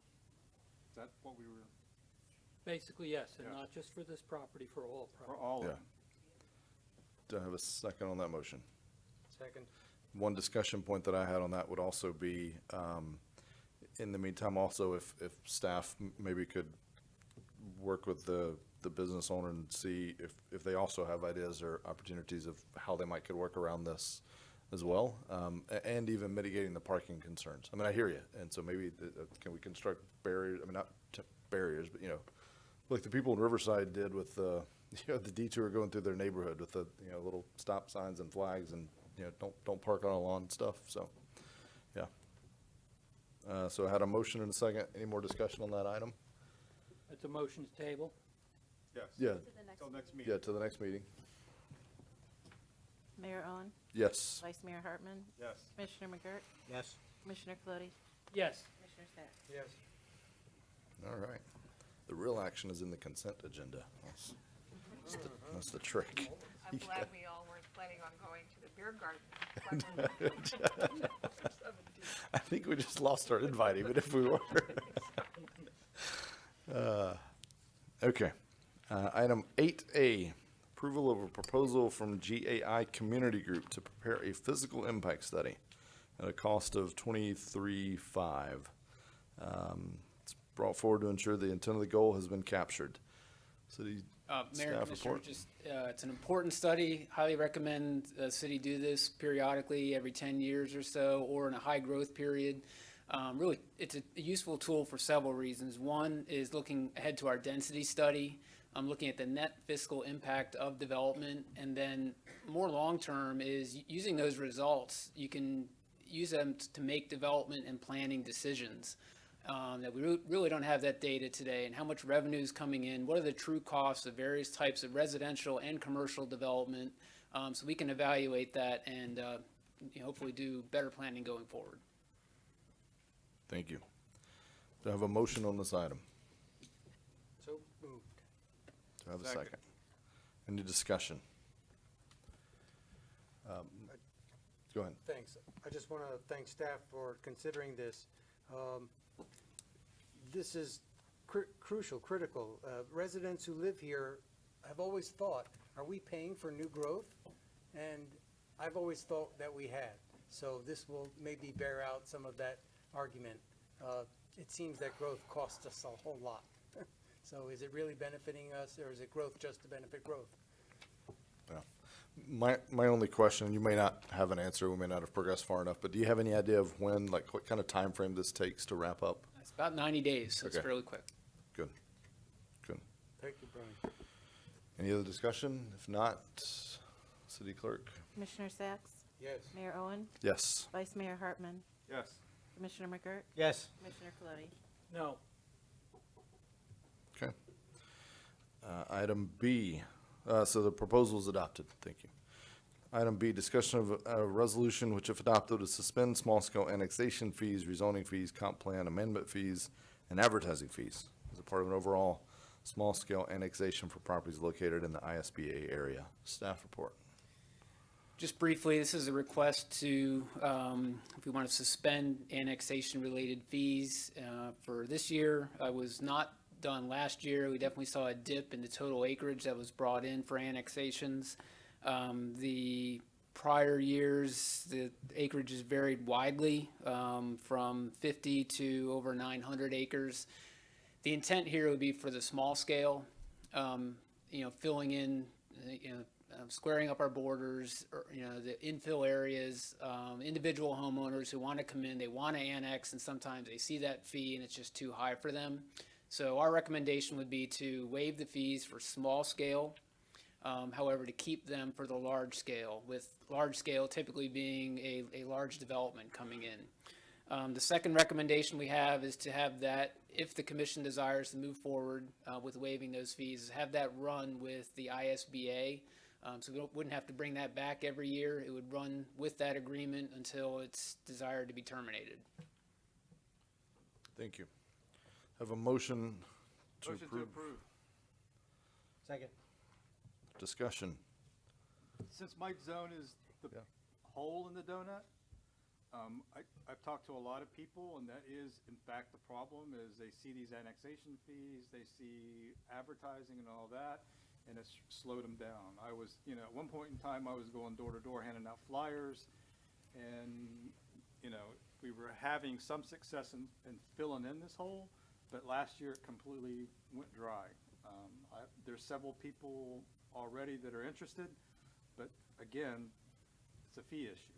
And you can tell them all day long that we're going to save them tax dollars, but, it's their upfront costs now that they're concerned about. Okay. Commissioner McGurk, any comments? Commissioner Sacks, any comments? I appreciate Commissioner Hartman's comments, but in light of the fact that residents of Volusia County are growing tired of being burdened with taxes, and if we don't charge a fee for a benefit that an annexed property is going to get down the line, hopefully he'll save money down the line, he'll get better service, I say we should continue these fees. So Okay. that's just my point of view. Commissioner Colodi. We have expenses associated with these, and they should be paid by the people who are annexing in. I don't want to pay for somebody to annex into the city, simply put, for myself. I don't want to expend our money for someone else's individual benefit, because whether they see it or they don't see it, it's to their benefit in the long run. So I'm opposed to waiving the fees. Okay. Maybe in the future we can look at changing them, but waiving them, no. I'm opposed. Okay. So my comments on that, this is business decision to me, and it's the right business decision. The fee, you waive that, it's a loss leader. We get them into the city, we collect property tax on them, we collect service revenue on them. They're already a part of our community, they already are using our parks, our recs, our roads, everything else, and yet they're not a part, they're using our address, dadgummit, but yet they're not a part of our community officially. And so if we can create a pathway to get them here, I think I don't have the data, but I think the economics will pencil out that in the long run, this will be a good thing. And I think that this is chipping away at it. I hope we go even bigger on this, to work on completing who we are as New Smyrna and completely defining that, so. Does that mean that you would recommend that we give them money to join? Because it'd be better in the long run? If you wanted to create some kind of an endowment that we could use to give people some incentive, I certainly would not object to that, absolutely. Okay, you would have to create that. If we combine both of our salaries, we can maybe induce about 10 people to join. All right, we have a motion and a second. Mayor City Owen? Clerk? Yes. Vice Mayor Hartman? Yes. Commissioner McGurk? Yes. Commissioner Colodi? No. Commissioner Sacks? No. Okay, so we do request to have staff work on a resolution for adoption. Again, everyone, remember how you voted once the resolution comes. I don't want to have staff go through all this work for it to fail. All right. Item C, discussion regarding a voluntary discontinuance of single-use plastics. City Attorney. At the last commission meeting, staff was directed to bring back information regarding an expansion of our existing resolution number 2218 regarding discontinuance of, 2218 was regarding plastic straws, but to look at a broader range of other single-use plastics or possibly styrofoam. And then there was kind of another discussion in conjunction with it of what can we do in-house. On the in-house side, you can see we're taking measures. Kelly's got the water tank up there, and I know Nancy had been working on the 5K race to stop using water bottles, disposable cups. She looked at the inventory in-house. We don't have a large inventory in-house of single-use plastics, so we don't see it as a big issue to incorporate in-house, and they're working on that every day. The other portion of it, expanding resolution number 2218, there are two state statutes that preempt us from plastic bags, legislating on plastic bags, and the other is polystyrene, which is the chemical name that we call styrofoam. Now, there is an exception on the styrofoam. You can regulate if it's the use of styrofoam by individuals on public property, temporary vendors on public property, or entities engaged in contractual relationships with the city. Obviously, the contractual relationship ones, we would want to address those as they come back forward, as their contracts expire and we're looking to renew. With those preemptions, you know, I am comfortable taking our voluntary resolution and expanding it to those other types of products. So it wouldn't just be plastic straws, it'd be other single-use plastics, the polystyrene. But I wanted to give you all the options regarding the other issues. Okay. Do I have a motion for discussion on this? Make a motion for discussion. Well, second for discussion. All right. Okay. I'm going to lead off on this one. I always defer to my commission, but I got something I got to say on this one. And Carrie's going to want to cover her ears for a few minutes. But I guess I got to say, I heard everything she just said, but this is an issue that if we don't fix it, our children will. It's going to change. It will change. It absolutely will change. It has to change. The question is not if it's going to change. The question is which group of leaders are going to be the ones that step up and actually change it. So I think this whole notion of single-use plastics is something that we're going to join the ranks of many generations that look back on the decisions of past generations and go, how was that ever okay?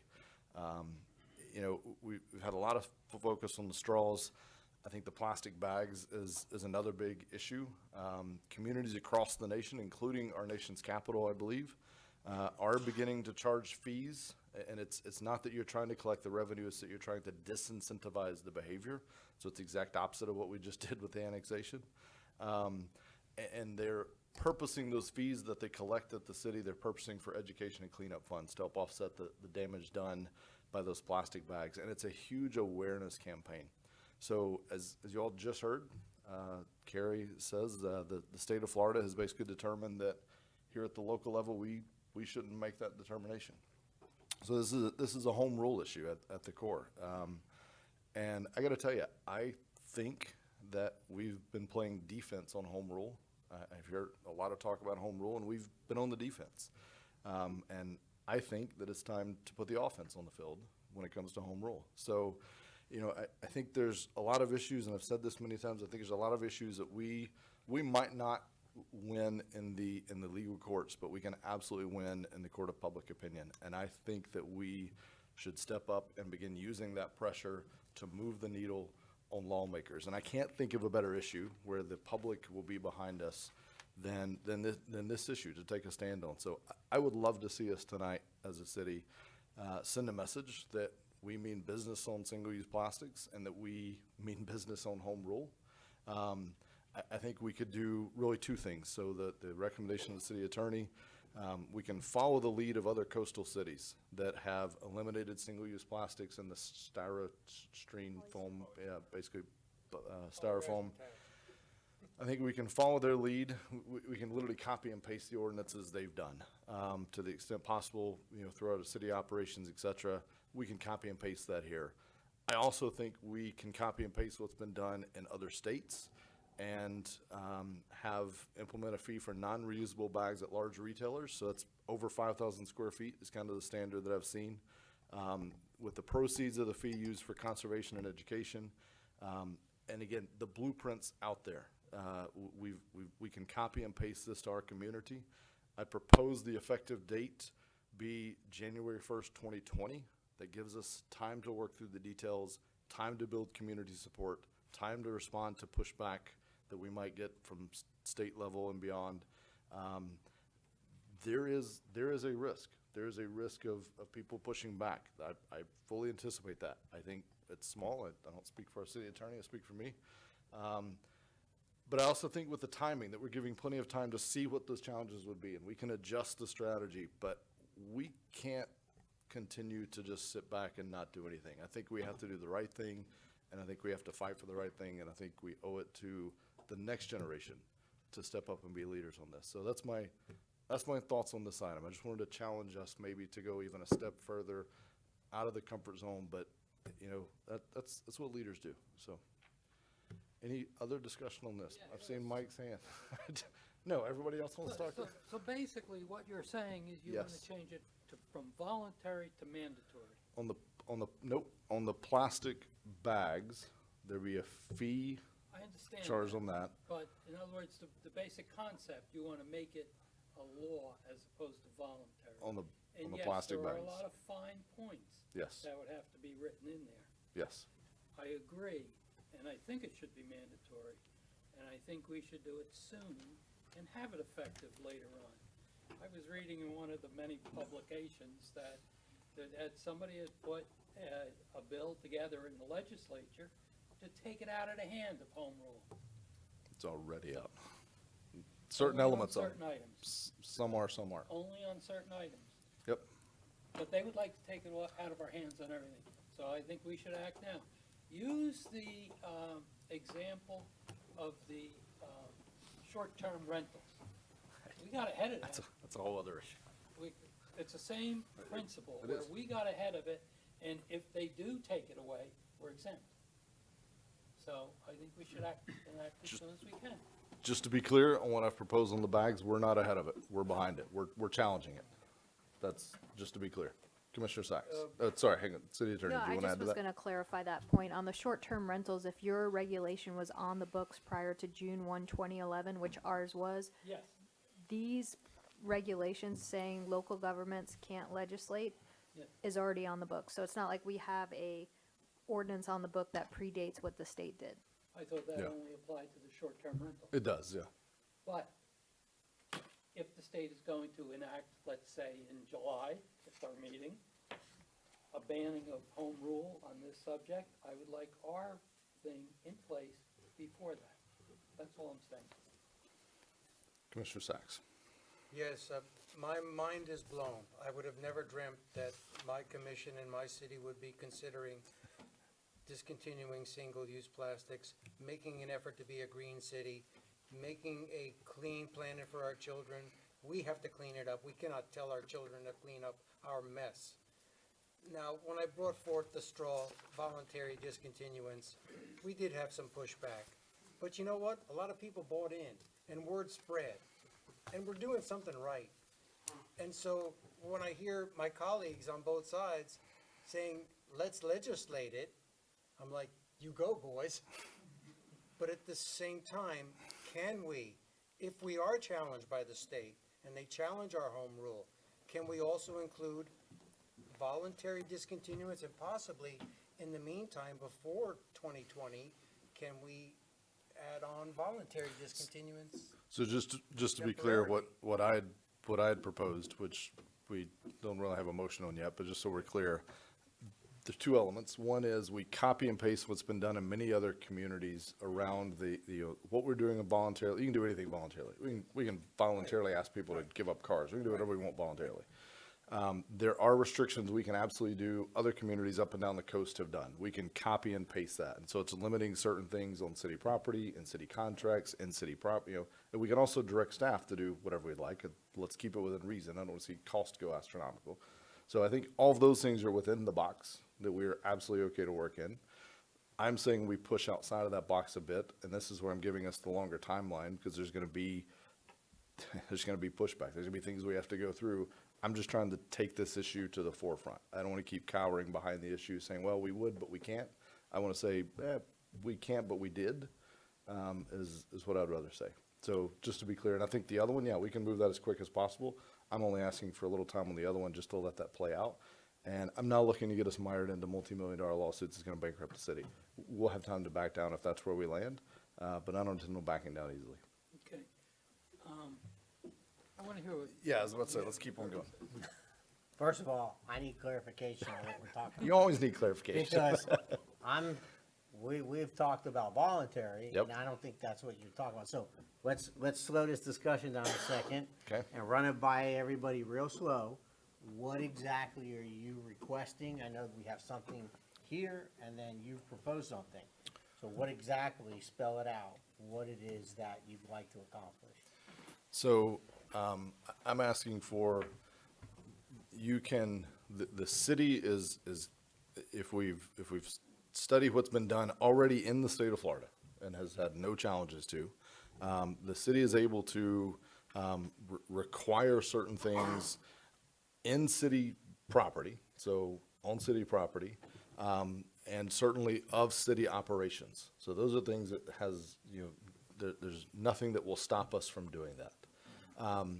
I'm saying we take, so not changing anything about what we've done voluntarily. So like, Let's take I'm it not, step. go ahead. So we're talking about, we had talked about having the city voluntarily, within the operations of city hall and property, voluntarily eliminate plastic, single-use plastics where possible. Yeah. Where are we at with that? Is that now not voluntary, but are we making it mandatory? So let's be clear, when we say city, think city of NSB and then think, private business owner.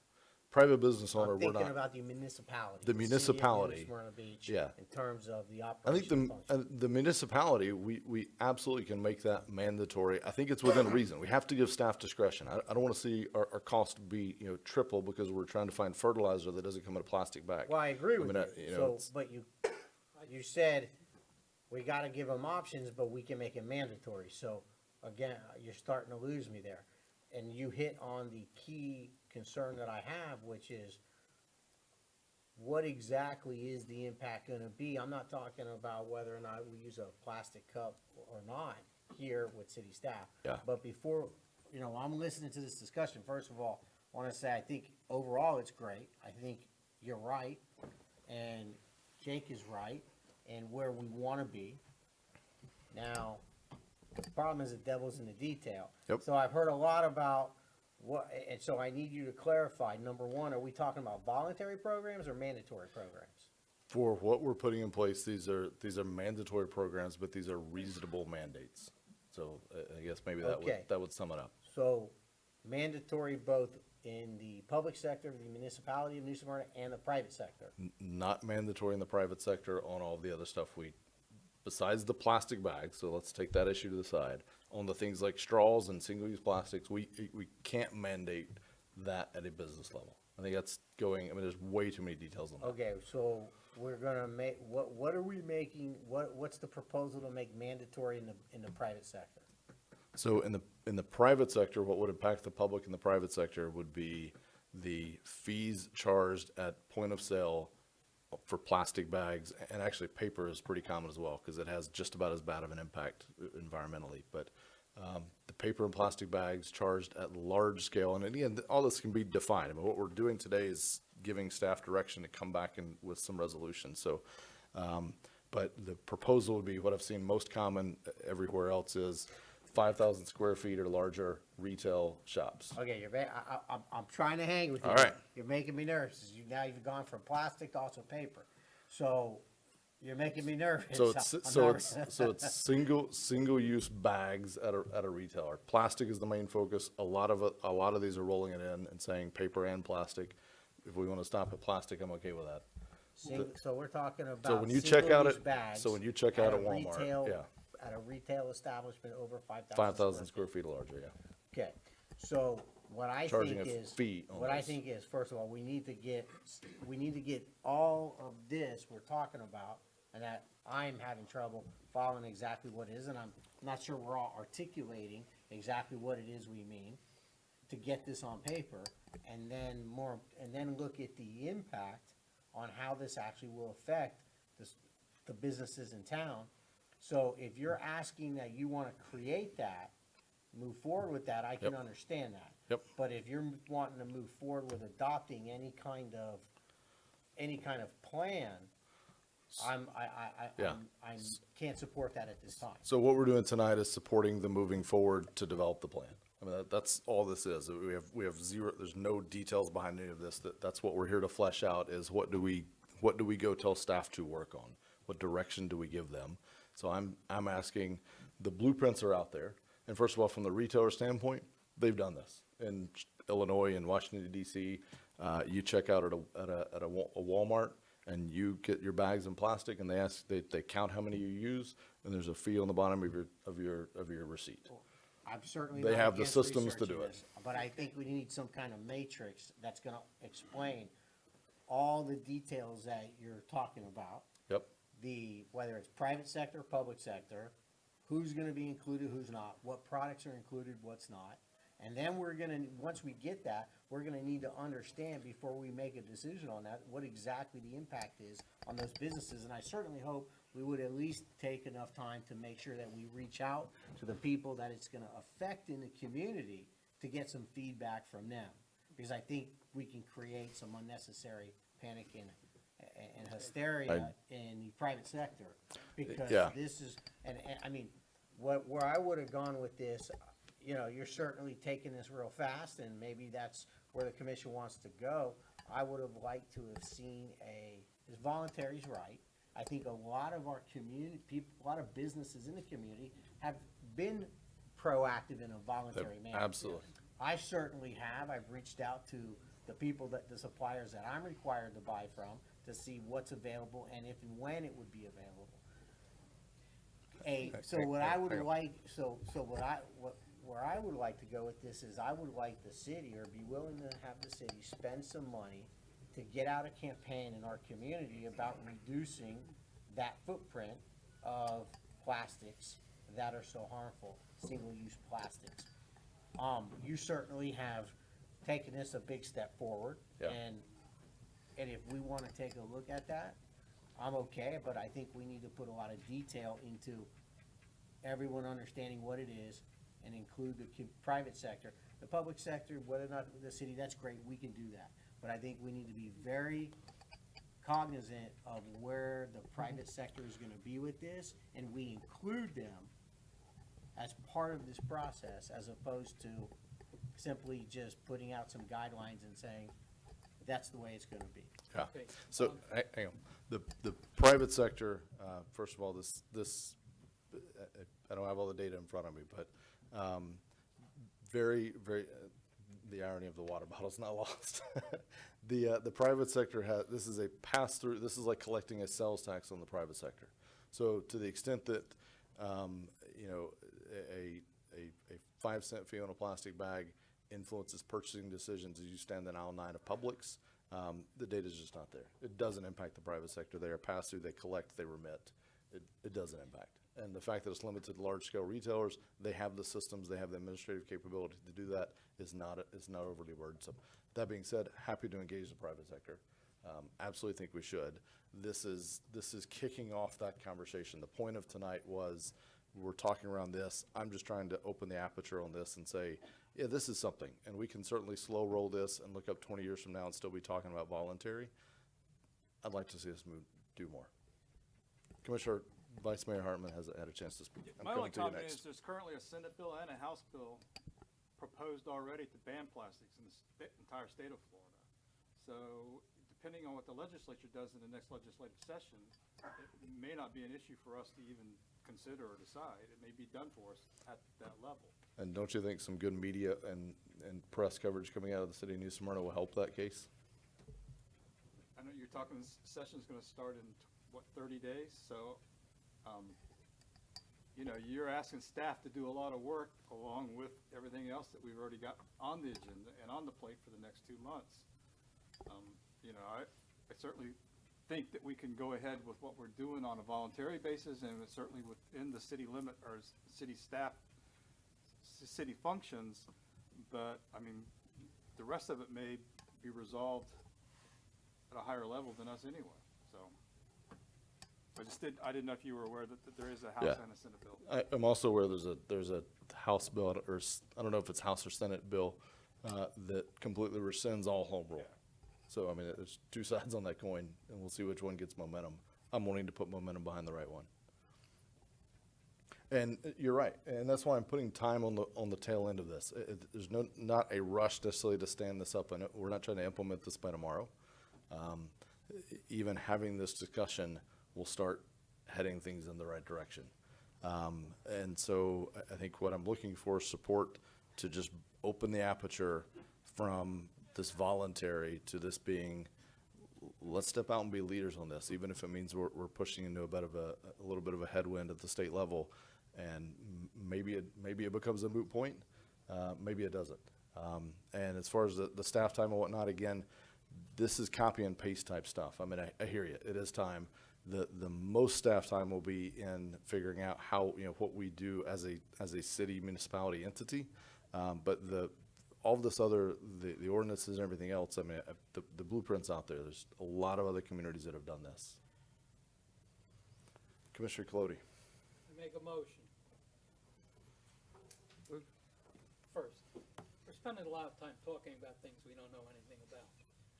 My motion I know a is- tremendous amount about this. I've researched it deeply. My motion is to authorize the staff to find out what we can and what we can't regulate in the private sector.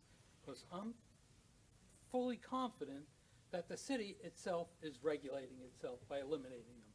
We asked them to do that, we've heard they're doing that, and I'm sure at some point we're gonna get a report on that. So I would like to see what we can and what we can't regulate right now, towards the idea of a mandatory bill in the future. She read it to you earlier. I didn't hear any mention of Go what ahead. we can charge for bags. There's I a, didn't hear lot of The it. state says there we was a can't. state law that specifically says a local government cannot tax the use of bags. It's attached as Section 403.7033. Until such time as the legislature adopts the recommendations of the department, no local government agency, or state government agency may enact any rule, regulation, or ordinance regarding use, disposition, sale, prohibition, restriction, or tax of such auxiliary containers, wrappings, or disposable plastic bags. So does that mean we can't do what the mayor is asking us to do? Means the state doesn't want you to. Well, why are we gonna do it? That's my point. We're gonna do it, we're gonna put it out there in January 2020, and we're gonna apply pressure to the state because the state's wrong on this issue. Let's do this, let's get this on paper. Mayor, I understand where you want to go with this. Yep. And I understand your direction. I need to see this on paper. I think the first step should be putting the thoughts, Jake and the mayor, I think, are leading this, and I think that what I would like to see is, I need to see what your thoughts are on paper, so I have the ability to go through them, and let's start that matrix of what it is we're looking to do, what it is that we think we're legally able to do, legally not able to do, and we can at least have that information in front of us to start having some intelligent discussions on the direction that we want to end up in. Mr. Mayor? Yes. I'll try to be brief. Our attorney had shown us examples. We have a few examples. I think Gainesville was one. Possibly if not, if that was not, but Gainesville has regulated it. They've taken that bold step. They're challenging Tallahassee. I don't count on Tallahassee to do things in a timely manner, especially with the lobbyists that come in and out of there for the plastics industry. So I think we should get ahead of them. So look for those examples and take a look to guide us to possibly legislate. I've always thought, let's start by a volunteer program to see what kind of buy-in we have. I still say we should try that, but I strongly support legislating it. Miami Beach is doing it as well. They've challenged the state, okay, and I'll bet the state backs off. But I think it's a bold step, one small step for our city. Thank you, Kelly, for bringing the bottle of water. Thank you to Claudia Rogers for having our city awards party with reusable or throwaway organic Bamboo. products. Bamboo, right? Yeah, bamboo, and it just, we can make that bold step and show people how to conserve our earth. So I fully support the mayor's proposal, and I think the commissioner's thoughts are good as well. And I'm glad to hear my other colleagues probably would support something in this vein. Mayor, point of order, we're past Sure. the 10 o'clock hour. Yes, we are. Good So point. we need to have a motion to extend it, I believe. 30 minutes. Believe we do. Well, we have to cut off by 10:30, right? Yeah. Have a motion pausing this. Do I have a motion to extend the meeting no later than 10:30? So moved. Second. City Clerk, all in favor? Commissioner Sacks? Yes. Mayor Owen? Yes. Vice Mayor Hartman? Yes. Commissioner McGurk? Yes. Commissioner Colodi? All right, so let's bring this, I honestly lost track. I think we had did we have a motion? I think we had, No second. we had a motion, but No, I think I no, seconded we had a for second. We discussion. had a second for discussion. Okay. I think Commissioner McGurk's point is made, that there's certainly details to flesh out. I guess the thought for me is there appetite from the commission? I don't like beating dead horses. So the research is out there. When I see an agenda item like this, I go do the research on it. So is there an appetite from the commission to come back and consider more than just the tentative step of broadening our voluntary discontinuance and making a bolder step? Or do we want to have staff come back with only recommendation in the voluntary, expanding the encouraged voluntary discontinuance? Well, yeah, I think that the commissioners need to give staff the information that they would like disseminated amongst the commission to have the next step of this discussion. And I support the bolder step. Okay. So I'd look for a motion to, I guess, I know we haven't. I'm telling you, I'm trying to help somebody craft a motion here. I'd consider a motion to, Yeah. you're right, we do, you're right, I'm sorry. But can you remind us what that motion is? Well, the motion was, So, my motion was to find out, have the staff tell us what we can and can't regulate. I don't think that was your original motion, but okay. I think it was. All right. Close to that. Can I make an amendment to the motion? If it's been seconded, I don't believe so. it's not your motion, so you can't make an amendment. Yeah. All right, we have a motion and a second. We've had plenty of discussion. Do we have a time certain on that, or is that open-ended? Open-ended. Okay. Just not next meeting. Vice Mayor Hartman? Yes. Commissioner McGurk? Yes. Commissioner Colodi? Yes. Commissioner Sacks? Yes. Mayor Owen? No. All right. Motion passes. We'll talk about it at a future meeting. Resolution 2118, consider resolution, if adopted, to amend the rules of procedure for city commission meetings. City Attorney. Yes, Resolution 2118, we've been talking about this at the last few meetings. I took the direction at the last meeting and incorporated it into the resolution you see attached. I do have one change that is kind of reflected in what we did today.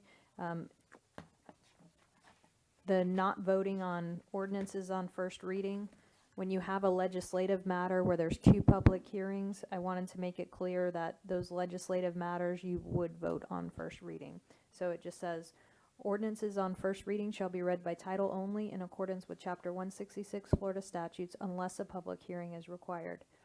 No vote shall be taken on ordinances on first reading that do not require public hearings. And with that, I believe I've incorporated all your changes from the last meeting.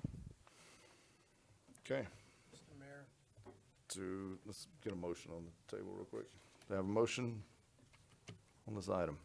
For discussion, motion. Okay. Second? Second for No discussion. second, all right. Commissioner? When we attended, the mayor and myself attended the state-sponsored information as to how you should run your meetings. There was a big push to have or a big recommendation to have the commissioners give their reports, mayor and commissioners give their reports early in the meeting. Has there been any change to implement that? Or is there any further discussion on implementing that? I can't look because my thing went dead. Died. Yeah, no, as the last stood, it would be item, I think it's 11 in the thing, which is towards the latter part. Okay, look around the room. How many people were here? How many people were here at the beginning of the meeting? Yeah, That's 3. Everybody else left. Well, okay, all the vacant chairs are there. That's my point. got it. Sometimes we have important things to say, sometimes they're not very important. But I think we should have the option to do it and to move the public session as far up as possible. That's my discussion point. Public, okay. Commissioner Sacks? Mr. Mayor, sometimes things get confusing, and this discussion about single-use plastics confused me. So, being part of the prevailing vote, do I have to wait till the next meeting to change my vote? Or can I change it now regarding the last item on plastics? You can make a motion to reconsider if you wanted to substantially change the motion, I believe, right? As part of the prevailing Well, side? we're in the middle of a discussion. But, yeah, I was about to say, but we've got a motion on the floor for this one, so and- that would have to be And so, Mayor, if I can make a comment on this issue? on this issue? Yeah, on the issue we're on. Yeah, This is exactly why I want commission comments at the end. That's what it's for. When a commissioner wants to bring back up an issue or discuss something that may have already been discussed, is one of the important reasons why you have it at the end, not at the beginning. And while we may have times when we want to say something to the general public, I don't think that trumps the protocol that ends up giving us a better run meeting. So just like this situation, Commissioner Sacks, when it comes to commissioner comments, gets to then bring up that issue to revisit it, instead of in a disorganized fashion in the middle of a meeting, in the middle of an agenda item. Thank you, Mayor. Vice Mayor Hartman, any comments on I this have one? 2 thoughts on that. On Commissioner Colodey's thoughts, you may see meetings like this in the very near future every time. With streaming, you may see less people attend anyway. Yeah. So that's really not an indicator on how many people are paying attention or watching. The other issue is, I would propose is that if we adopt this tonight, we adopt it at a future date and allow us to have a trial period where we can implement our changes and see how they actually will flow.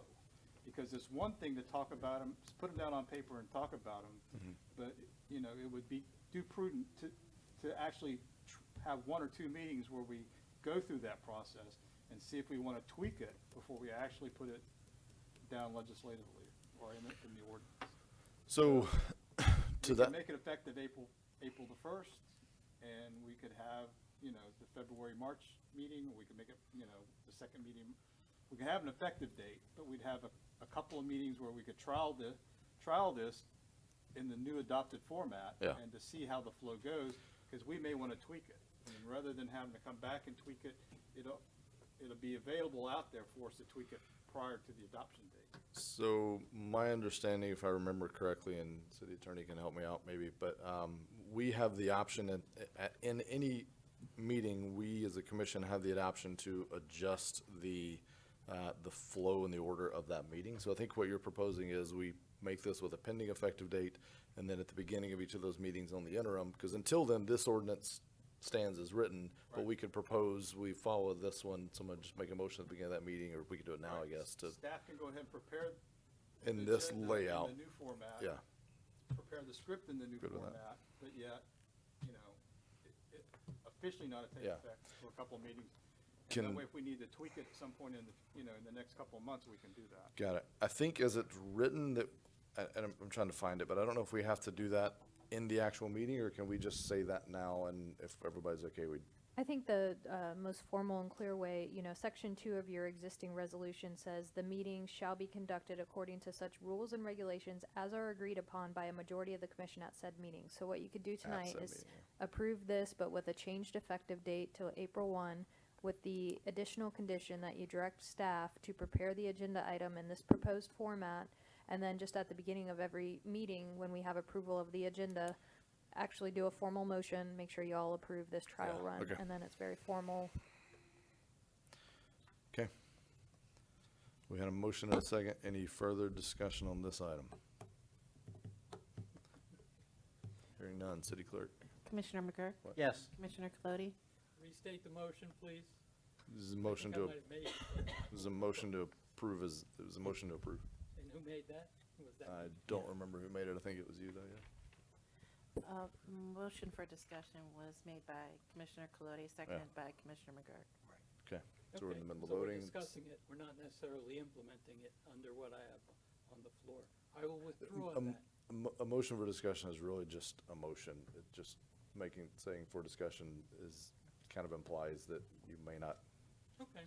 rather than saying motion to approve, which some of the public may interpret as a motion to approve. Vice Mayor Hartman, am I wrong on that from a parliamentary standpoint? I know you're pretty up on that stuff. You're correct. Yeah. Mayor, you're It's correct. motion is a motion, so I think we were 2 votes in.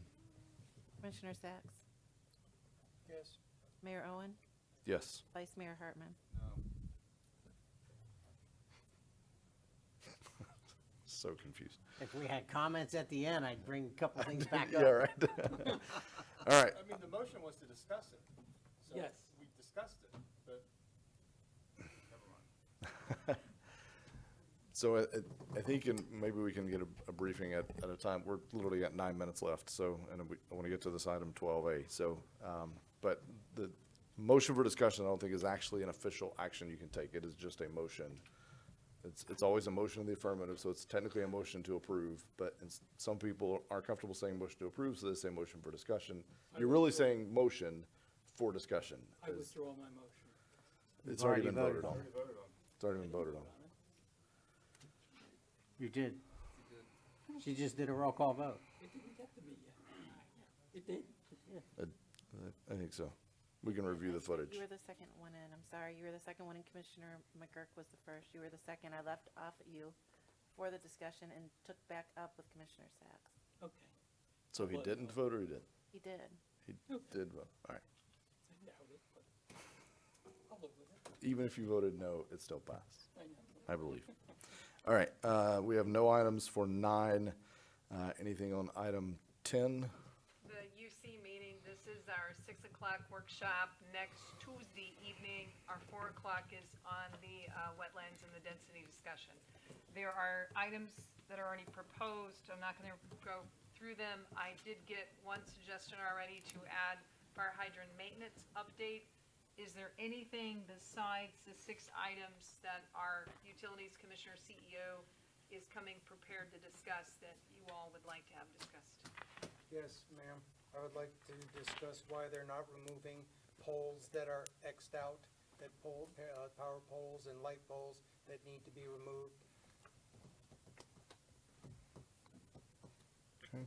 But please, can we come back in our remaining moments to ask if I can rescind my vote and since I was on the prevailing side, can I change it at this meeting, or do I have to wait till the next meeting? It's usually brought up at the very next meeting. And which item is this? Plastics. Okay. I'll be quick, that if I'm allowed. It's the chair's discretion. So, you just want to clarify, or you want to change your No, vote, or I would like to you support. remake a motion, I or? would like to support your vote and vote I think, no. yeah, so I think we'd have to like remake the motion and everything else. I think you could bring it up now or at this meeting. The problem is we're running out of time on item 12A is my real concern. So, and it's not, I don't think it makes a difference. I think the public knows your Well, stance. I don't think that's I'd any. like to get moving on a Yeah. voluntary ban, but. Yeah, we got it. regardless, okay, missed that. Item, city clerk, any report? I have one item. There's a proposed settlement agreement. There's a sign at 701 3rd Avenue. The property owner came in, applied for a sign. Our former building official signed off on the sign. About a year passed, we had an interim building official who looked at the previous building official's signature and signed again when they needed an extension. The sign went up. We have refused to sign off on the sign because it does not meet code. They're claiming you have to sign off on it. We're saying, no, we don't have to sign off on it. You need to take it down. This is our proposed settlement of this issue, that we pay for 2 signs that go up, which is under the city manager's settlement authority of $25,000. But we do need commission approval for 2 provisions in this agreement. One is the reduction of a code enforcement lien from $350 to 0. It was when he used the sign without final sign off. And 2, he wants to be able to use the existing sign until the new signs come up. Have a motion to approve. So move. Second. One question. Discussion, yep. Yeah, make it quick. Is it your recommendation we approve it? Yes, sir. Commissioner Clutie? Yes. Commissioner Sacks? Yes. Mayor Owen? Yes. Vice Mayor Hartman? No. Commissioner McGurk? Yes. City attorney, anything else? No further comments. Okay, with that, we are adjourned in the nick of time.